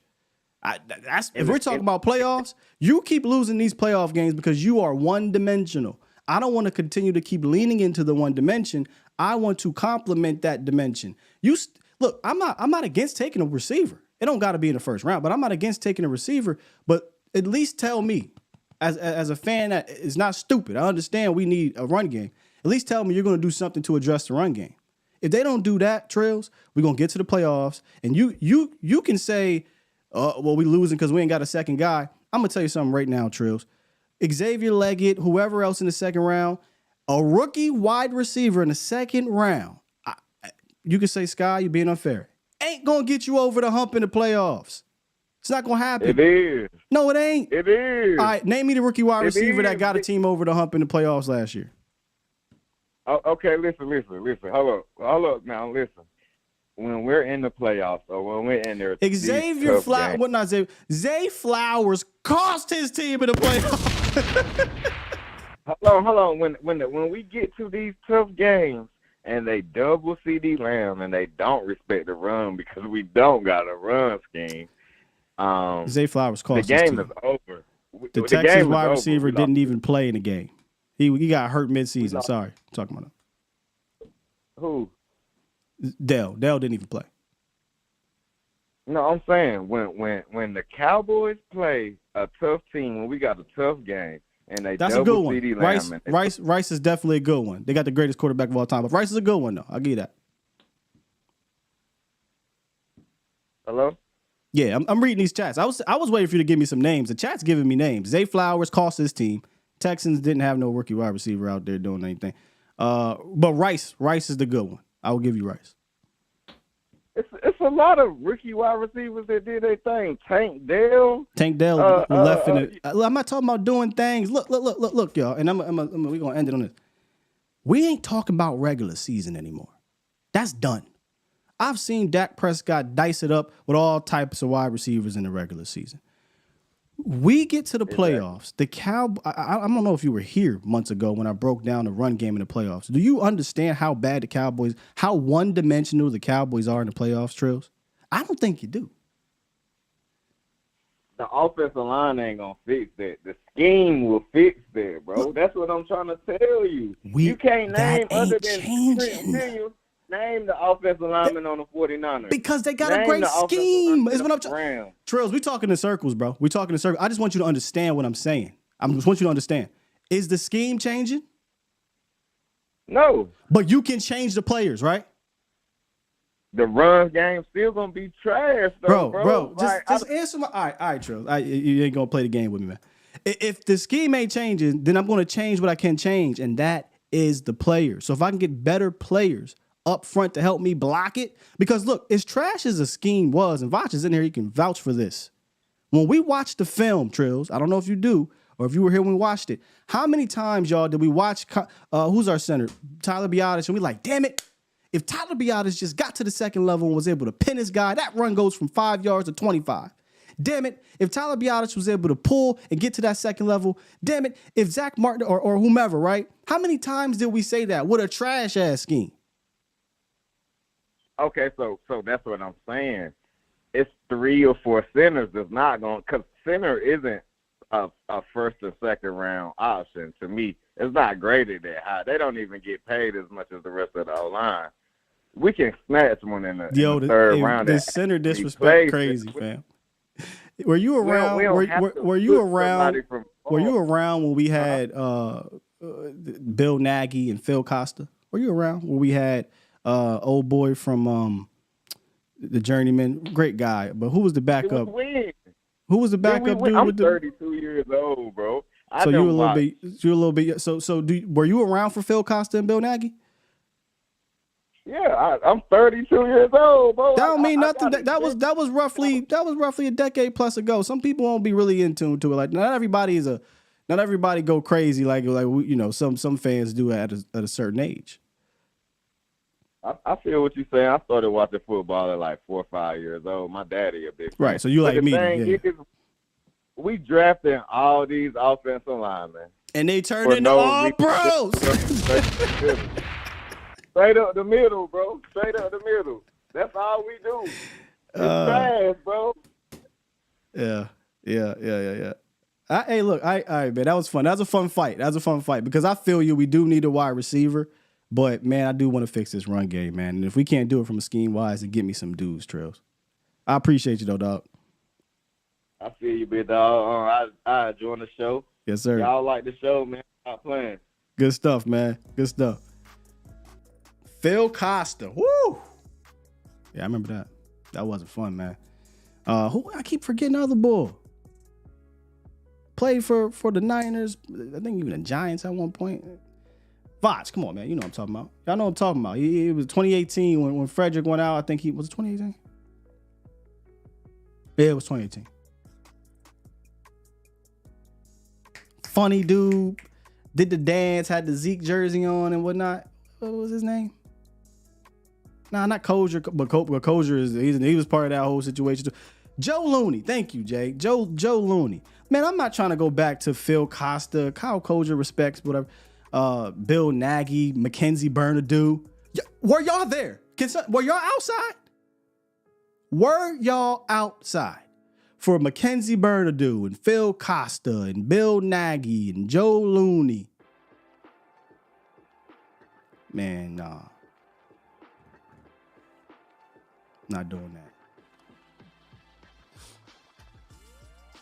Not doing that.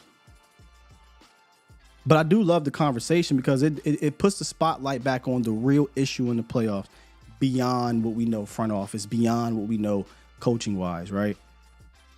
You can't go into these playoffs one-dimensional. I don't care if it's Xavier Legette or Xavier Worthy. You can't go into these playoffs one-dimensional. Far too often the Cowboys have been one-dimensional in the playoffs. And if the scheme ain't going to change, I need dudes that can go out there and reach block, get to the second level, not be in and out of these lineups. I need some depth. That's the other thing nobody talk about. We can operate on hopium. That's what fans do. I'm not trying to knock y'all for that. But don't solely rely on I hope the 5th round pick out of North Carolina, who we don't know if he's a guard or a tackle. He's good to go. But we hope Brock Hoffman, who has not shown that he can be a 17-game starter at center, and even the film that he has is solid. Don't get me wrong, we're always going to lean on the Washington game. That's one game. Arizona's another game. You know, we had some hit and misses. You know, it wasn't the greatest, but it is what it is. I'm cool if you tell me Brock Hoffman's my center in spots. But if you tell me I'm going to sit here and be blindly optimistic about him being my future at center, no, he got to show me. And guess what? I'd rather him show me with some competition. Yeah. I can't mess around with the line. Not with if I'm going to pay Dak more or if I'm going to move on. Now I'm going to throw me a rookie quarterback in here at some point. Zach Martin retires. What if Hoffman ain't the guy? We talked about this yesterday. TJ Bath, what if he is an upgradable player? Barton, in my opinion, better than both of them dudes. We had Xavier Su'a-Filo too. Man, come on, man. Am I crazy? Like I'm arguing against myself. Nobody in this draft is getting him over the hump. Maybe that's fair too. I mean, I hear you, Mel. Joe Burrow made it with weapons, no O-line. Facts. You know, he did. But guess what? Like you said, scheme. We not going to disagree on that. My problem, Trill, is when is this changing? When do you think in your lifetime, over the next 5 years or so, Jerry is going to hire one of these Mike McDaniel type dudes, Ben Johnson type dudes? And if we talk in 2024, Xavier Legette, Xavier Worthy, whoever the hell you want, ain't finna get you over the hump in no damn playoffs, man. We've been here. We've had CD Lamb and we had Amari Cooper in the playoffs. We had that. We've had weapons before too. Wide receivers and tight end weapons in the playoffs. Didn't work out. Because you were one-dimensional. Even if you got a Xavier Legette, cloud coverage is cloud coverage. Can you take them out of it? Now an Xavier Legette can help you out. Now an Xavier Worthy can help you out when there's a one high safety up top. Play action is making these linebackers and safeties commit. History shows, why do I need to commit against the Cowboys in the playoffs? For what? They don't run the ball.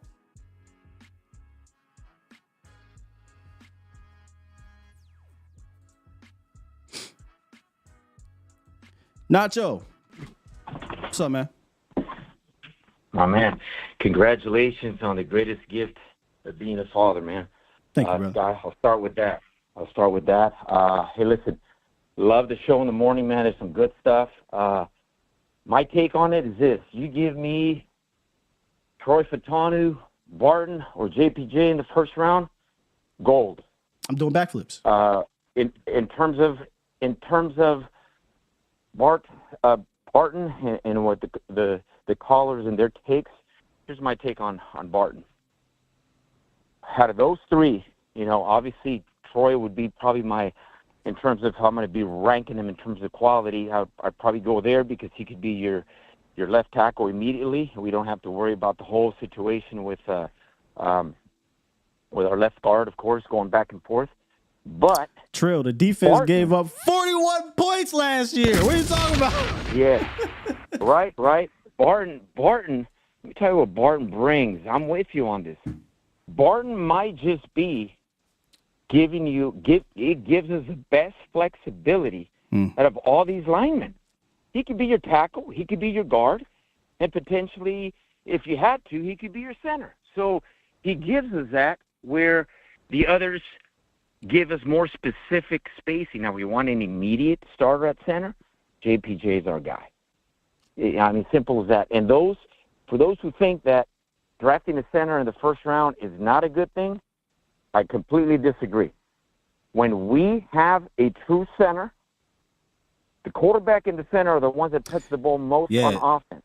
We have that. The disrespect to the center position is crazy to me. When you go look around the league in what was it, the championship games, all of those dudes had some centers except the Niners.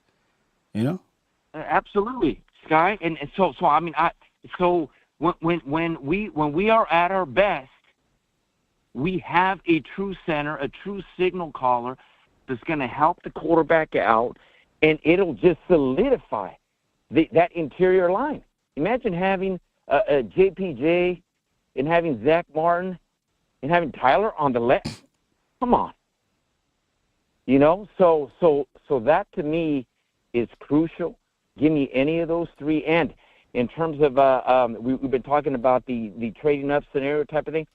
You only trade up if you're going to have a blue chip player. But based on our needs and our lack of, no. I'm a trade down kind of guy, and I can with possibilities. I think we can still get Barton unless he goes early. If we trade down and we get an additional, whether that be a third or a fourth, oh my God, I think that's what we need, and we need that bad. But those three, Fatano, Barton, JPJ, all day. Fuaga too, if he's there. Fuaga, well, you know what? I tell you what, Fuaga. I heard he was one of the guys that we were bringing in. And I'm thinking that they're probably thinking Fuaga could be the kid from Oregon State guy, could be the guy that maybe they're thinking, okay, if he's there and he's getting close, could that be a guy that they could potentially are thinking of maybe dangerous moving game, up and/or? But that's a dangerous game. That's See, a dangerous game. Lastly, I'll leave you with this. This is a deep, deep draft when it comes to O-linemen, running backs, linebackers, stuff like that. So we don't need to do that. I don't know that we have that type of ammo and flexibility to be doing that kind of stuff. We are better off collecting more draft picks and just loading up on what we have. For me, I'm going to just name you a few players, and I'll leave you with this guy. All right. Okay, a few players just that are just like, these are players I'm enamored with, okay, regardless of injury situation. The Bartons, the JPJs, the Brooks at running back, Wilson at linebacker. Man, if we took Wilson at the second round, I'm jumping flips. I just think these are blue chip players. You know what I mean? Yeah. Peyton to go along with Canvas and what we got.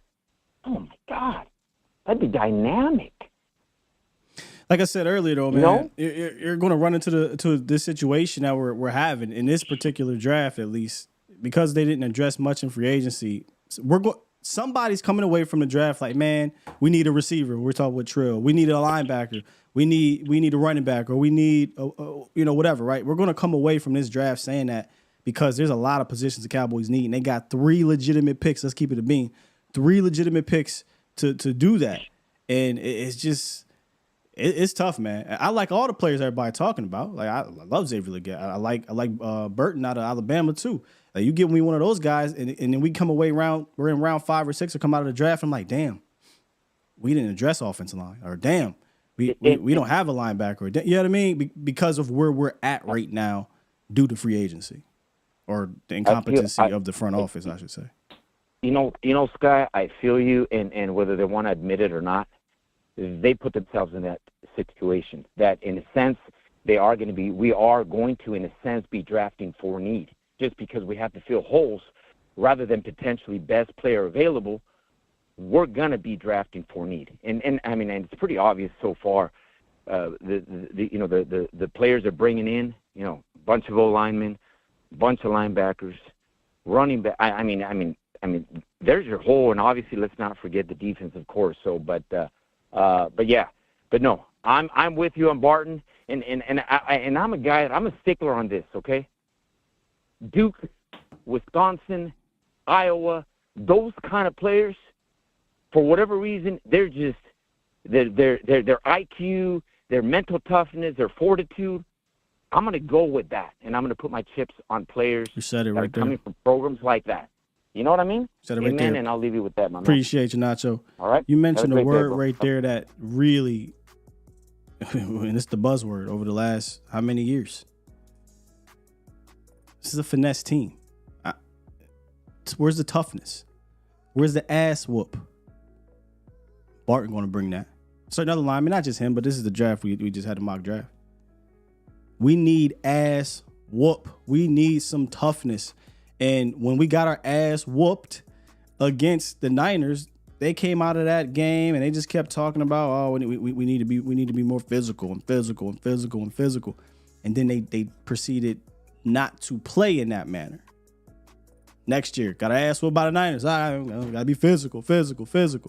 They didn't go draft any offensive linemen last year. They didn't go they drafted one in the 5th round. They didn't add a legitimate running back to the situation. We didn't play physical.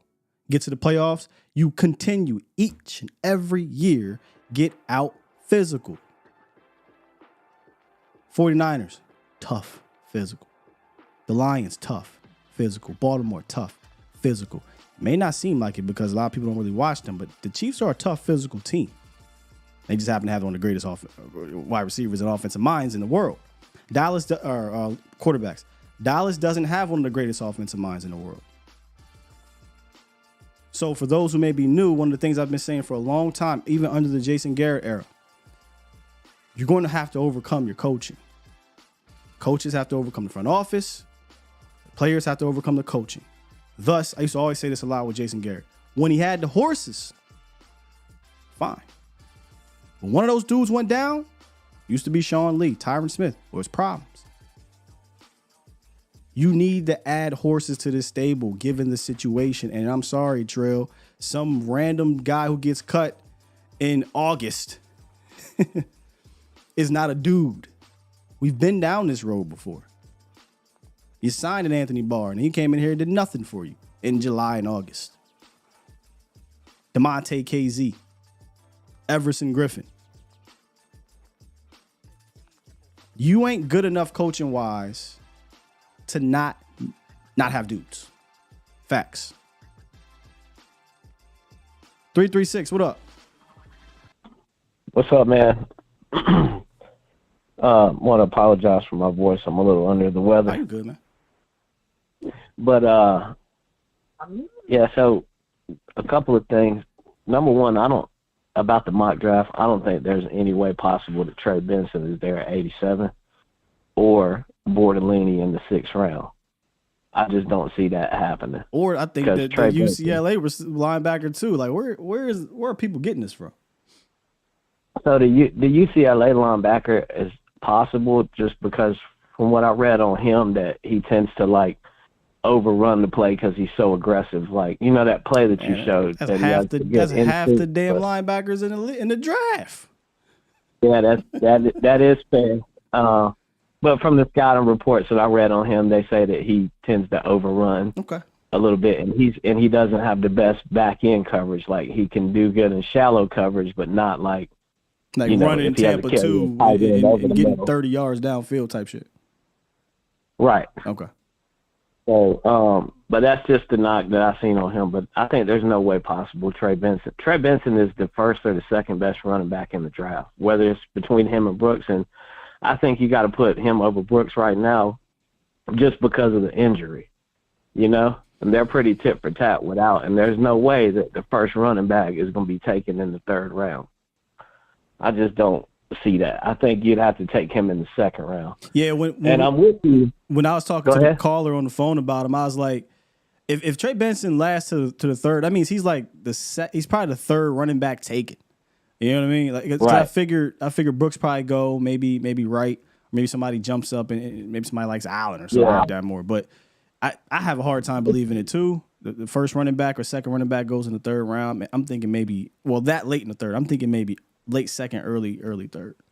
Right. Yeah, I'm in 100% agreement on that. But as far as the Graham Barton pick, I'm pretty in line with you on that one as an A-, just because.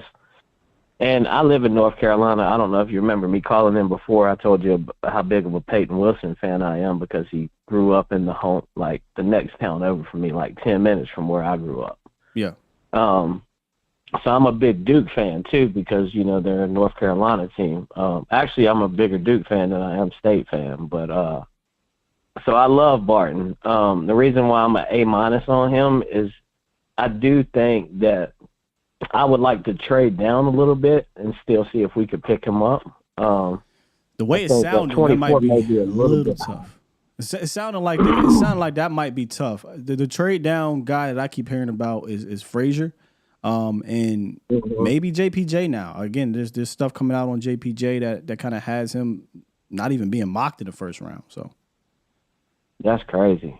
As good as that guy is, but maybe if it's not official, then if we can't get him on a trade down, then I mean, I love the guy. I love the player. Can I ask you something about him? Because since you're close to the situation, some of the people in the chat mentioned he had an injury history, and I can't really find much. The only thing I really found, where'd it go? The only thing I really found where he had like a minor lower body injury in 2023, but I don't really see where there's like an injury history concern.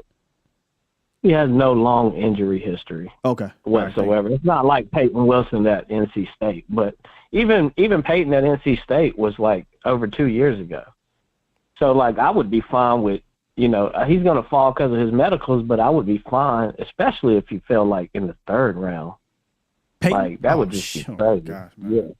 Man, you come away with Barton around 1, Peyton around 3.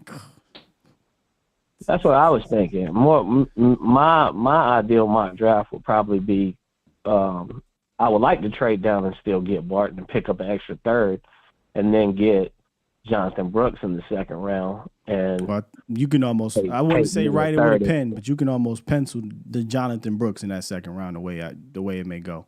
Dr. Cooper did his surgery. Yeah. You know how the Cowboys love taking their risk pick in the second round. He just feels like Cowboys pick all the way. He's been in for a visit, and he's a local kid at Texas too. Yeah. But another thing, I'm fine with moving Tyler Smith out to left tackle. I understand why people are hesitant because he's an All-Pro guard, but he was drafted to be Tyron Smith's long-term successor at left tackle initially. He was. And he played good at left tackle. And Steven was like, when they asked him last year, Steven was like, no, not last year, 2022. No. He's our future left tackle. He's our future left tackle. And now they're not sure. I don't like this. What I don't like about the situation is not if they move him to left tackle. I don't like that they're not giving him a defined position to hone his skills in. Yeah. Like they're not saying, you are left tackle, now you go train. You are left guard. Now you continue to train there. They're waiting for the draft. And then if the draft falls a weird way where they wait to take offensive lineman in the third round and we get an awesome Richard situation where it's, is he a left tackle? Yeah. Is he a guard? Now we get to camp and he's doing this left tackle, left guard, left tackle, left guard. Now we get to the week one, an injury happens and he's back into this position. Screw that. Right. I said this the other day. No, I don't like all the back and forth either. Hold on. Tyron Smith. Was he training at both positions as an All-Pro left tackle? No. Zach Martin, was he training at both positions as an All-Pro right guard? No. Was Travis Frederick training as a left guard, right guard, and center? No. No. You pick a spot for your damn All-Pro and you say, let's roll, man. Yeah.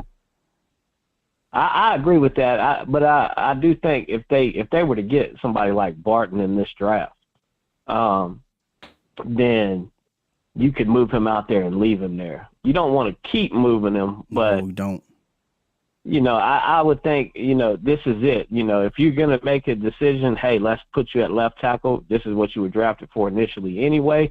You're staying here, and that's it.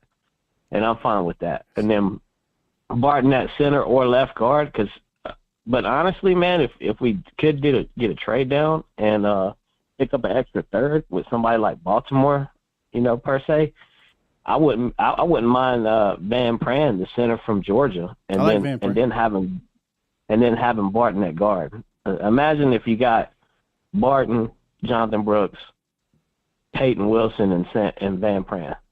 Yeah, if we go and double dip and we move Tyler out, then I would double dip center guard. If we're going to double dip and we don't, then obviously have to be tackle center. But you probably got to take that tackle early. Because I don't think you're gonna fall into the Awesome Richards thing where you get them in day 3. But so yeah. Well, one of the guys I like in the later rounds too is that tackle from Texas. He looks like he might be a beast. What's his name? Not familiar. Hold on 1 second. I'll tell you his name. All good. We'll look it up. Somebody in the chat will drop it for sure. Vosh probably already on him. Yeah. The Texas left tackle. He looks like they brought him in for a 30 visit too. So he's I know he's going to be that he might be on the radar for like a third round or somewhere in there. But I like a lot of the Texas players this year, to be honest with you, man. Jonathan Brooks. I really like Jalen Ford too, the linebacker, because I think he's just really good against the run. But I do think what Jerry and Steven were saying was they're going to use this draft they said at the combine they want to run the ball more, and stop the run. That's their point of emphasis, Zimmer in. So, what do you think about that? Oh, let me make sure I didn't mess up the show. Hold up. Oh, I didn't. Wait a minute. We good?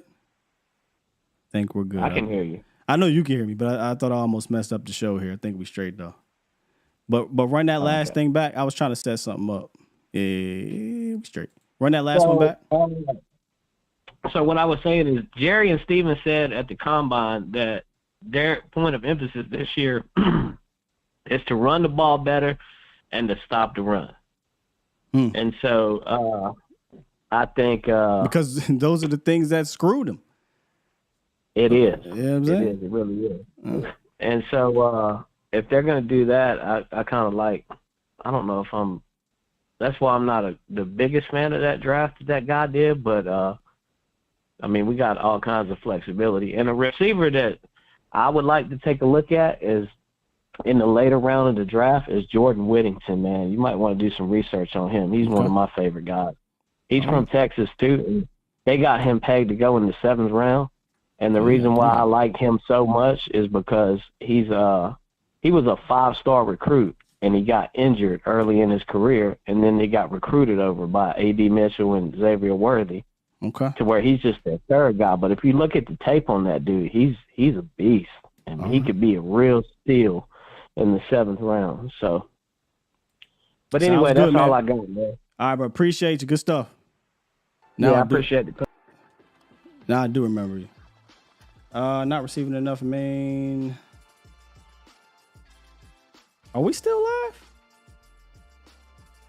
Nah, we still live. All right. No, not you on the phone. No, not you on the phone. I'm just in the chat. Trying to make sure we still right. All right, we good.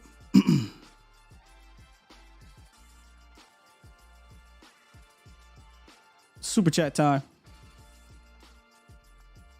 We in OT. Super chat. Got a fun one for OT for y'all. April 3. Man, a lot of okay. Wow. Y'all's dropping up in here. All right. Shouts out to you. The Lunatic dropped 2 and said support the new Cowboys media. Pito Cowboys Mo. That was actually Mo yesterday. Okay. How is that even possible? G-Dub dropped 5. Jones is not trying to win the Super Bowl this year anyway. Leave Tyler at his best position. Fair enough. Super chat. Dwayne Brown dropped 5 and said, correct me if I'm wrong, but is it easier to protect a tackle with a guard? Correct me if I'm wrong, but is it easier to protect a tackle with a guard? If so, leave Tyler at guard. I mean, I suppose it depends on the player. Like if you got a really skilled player like Tyler or Tyron, they didn't need protection at all. But just in general, remove the player. Yeah, it's tougher to protect a guy directly over in front of you that can get to the quarterback in one move. Yeah. Zachary C. I'm not going to try to butcher your name here, man. He dropped 5. Super chat. He said, which running back will pick Dylan Johnson or Which running back will pick Dylan Johnson or Jason McLean in late round draft? I don't know what that means, but if you're saying which one to pick, I don't know any of these dudes. So I'd have to look them up, Zach, and I'll come back and give you an answer. Grant Rainwater. Super chat. Dropped 2 and said Fisk, Sweat, Colston, or Cedric Gray in the 2nd. Fisk, Sweat, Colston, Cedric Gray. I don't know great that, but I mean, hard for me to walk out that 2nd round, man. Now Fisk, I don't know where this dude went in the 2nd round or 3rd round. I would imagine 2nd round. In this, what's your name, buddy? Garrett Podal in his mock draft. But if Fisk was there, I'd have been running to the podium. A few more. Hold on. Super chat. Then Dro dropped 5 and said, partner. Oh, we talked about that. Partner Muasau with Luafau, call them the Uso twins. And then Flip from Texas dropped 5. Super chat. And said, we don't need O-line help. The Packers scored on us 6 straight times. If we don't pick up defense, I'm going to flip the table over. Well, that's a whole different discussion. Yeah. How about this? We need both. I think what tends to happen in fandom, really. Let's be honest. It ain't even just draft. We get so fixated on absolutes. We get so fixated on, well, this means this, so that doesn't mean that. Like there is a gray area to live in. There is a, hey, both of these things can be true. Absolutely need offensive line. There's no doubt about it. But you also need to help out your run defense. So you need basically linebackers and defensive tackles. There's no doubt about it. Hence why we were saying attack these things in free agency. But I would disagree that we don't need O-line. You need it. But I agree with you. We also need defensive help in the front seven, per se. For sure. All right, a lot of y'all talking about this trade. Yeah, we mentioned it briefly on the phone earlier. Texans get Stephon Diggs. Did the picks come out yet? Anybody? Did the picks come out? What was the compensation?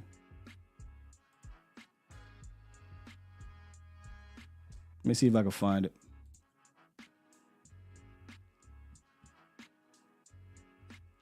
I agree, Toxic. That's why I need a GM. A lot of the things that we're talking about is because you don't have a real general manager to put this damn team together consistently. They gave a 2 for him. Just the 2, that's it. Hey, man. Texans trying to win this thing. I ain't mad at them. They got a rookie quarterback, and they said, we getting aggressive. We had a rookie quarterback. We went out and signed Ha Clinton Dix. Allen Hurns, Deontay Thompson. Eesh. I'll leave it at that. We'll end on a good note. Speaking of which, new segment I'm trying to roll out.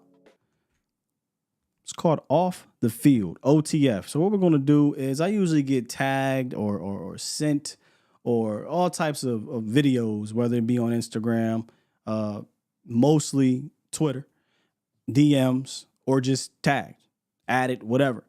Some of them funny, some of them serious, but most of them funny. And Miss Adika sent me one. Oh, Miss Adika sent me one. Shouts out to Miss Adika. The other day, actually yesterday. And I don't know how I missed this.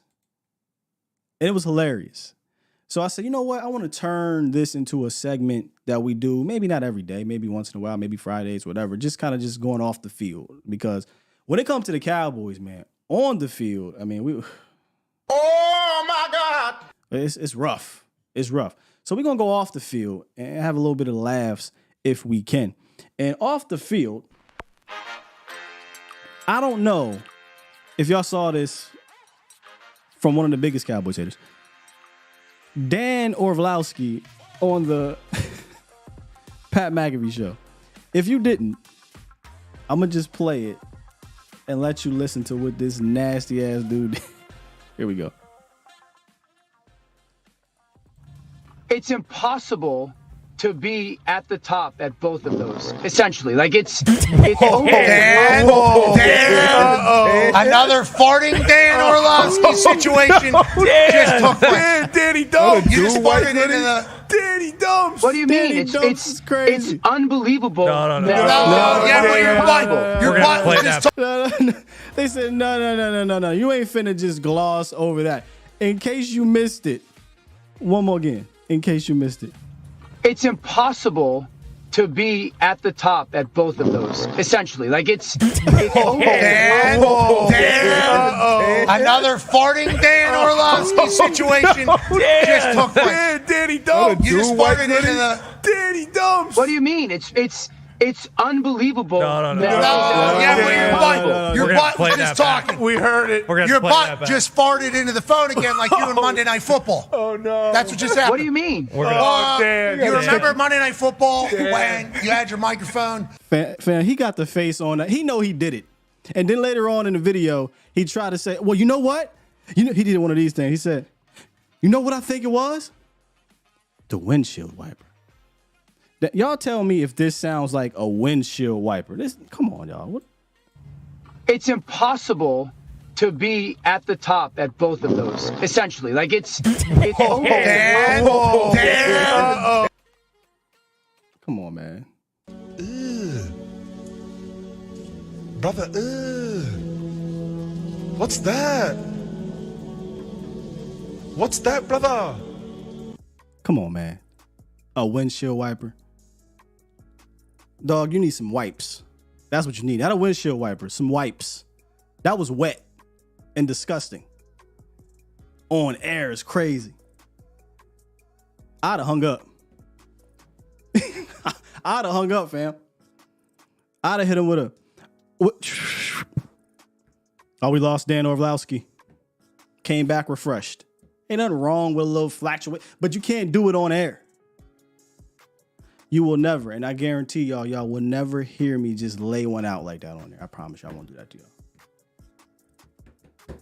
Nope. I'll hit y'all with a, hey, is our stream messed up? Before I just sit here and just let a wet fart out like that. That's disgusting, man. It's disgusting. So that was today's off the field moment. Little laughs, man, because I know on the field with the Cowboys can be a bit stressful. Back at it Friday. We got Patrick Nosey Walker joining us on Friday. He's going to give us the lowdown on the Dallas Cowboys happenings. We got, like I said, 30 visits, so maybe we'll briefly touch on that. And whatever else happens, in the next 2 days. Not a whole lot happens with the Cowboys in this free agency period, but if anything does, Patrick got us. Plus, I'm just keeping it being. We're going to talk about WrestleMania. So we get the football stuff out the way, but we're going to have a little lengthy discussion about WrestleMania because, 2-day event, Saturday, Sunday. I know I'm fired up for it, so it should be fun. Danny Dumps was crazy. Right off the bat, he called him Danny Dumps. Ah, man. Craziness. All right, let me go ahead and hit this button and get up out of here. I did it again. See, I'm rusty, but I... Run that back. Push the goddamn button. Push the goddamn button. Second day back. It's only my second day back. Give me some grace. 100% has skid mark style. Ripped one in the car and tried to talk over it. He tried to get loud. So yeah, what I mean is, can't be doing that, man.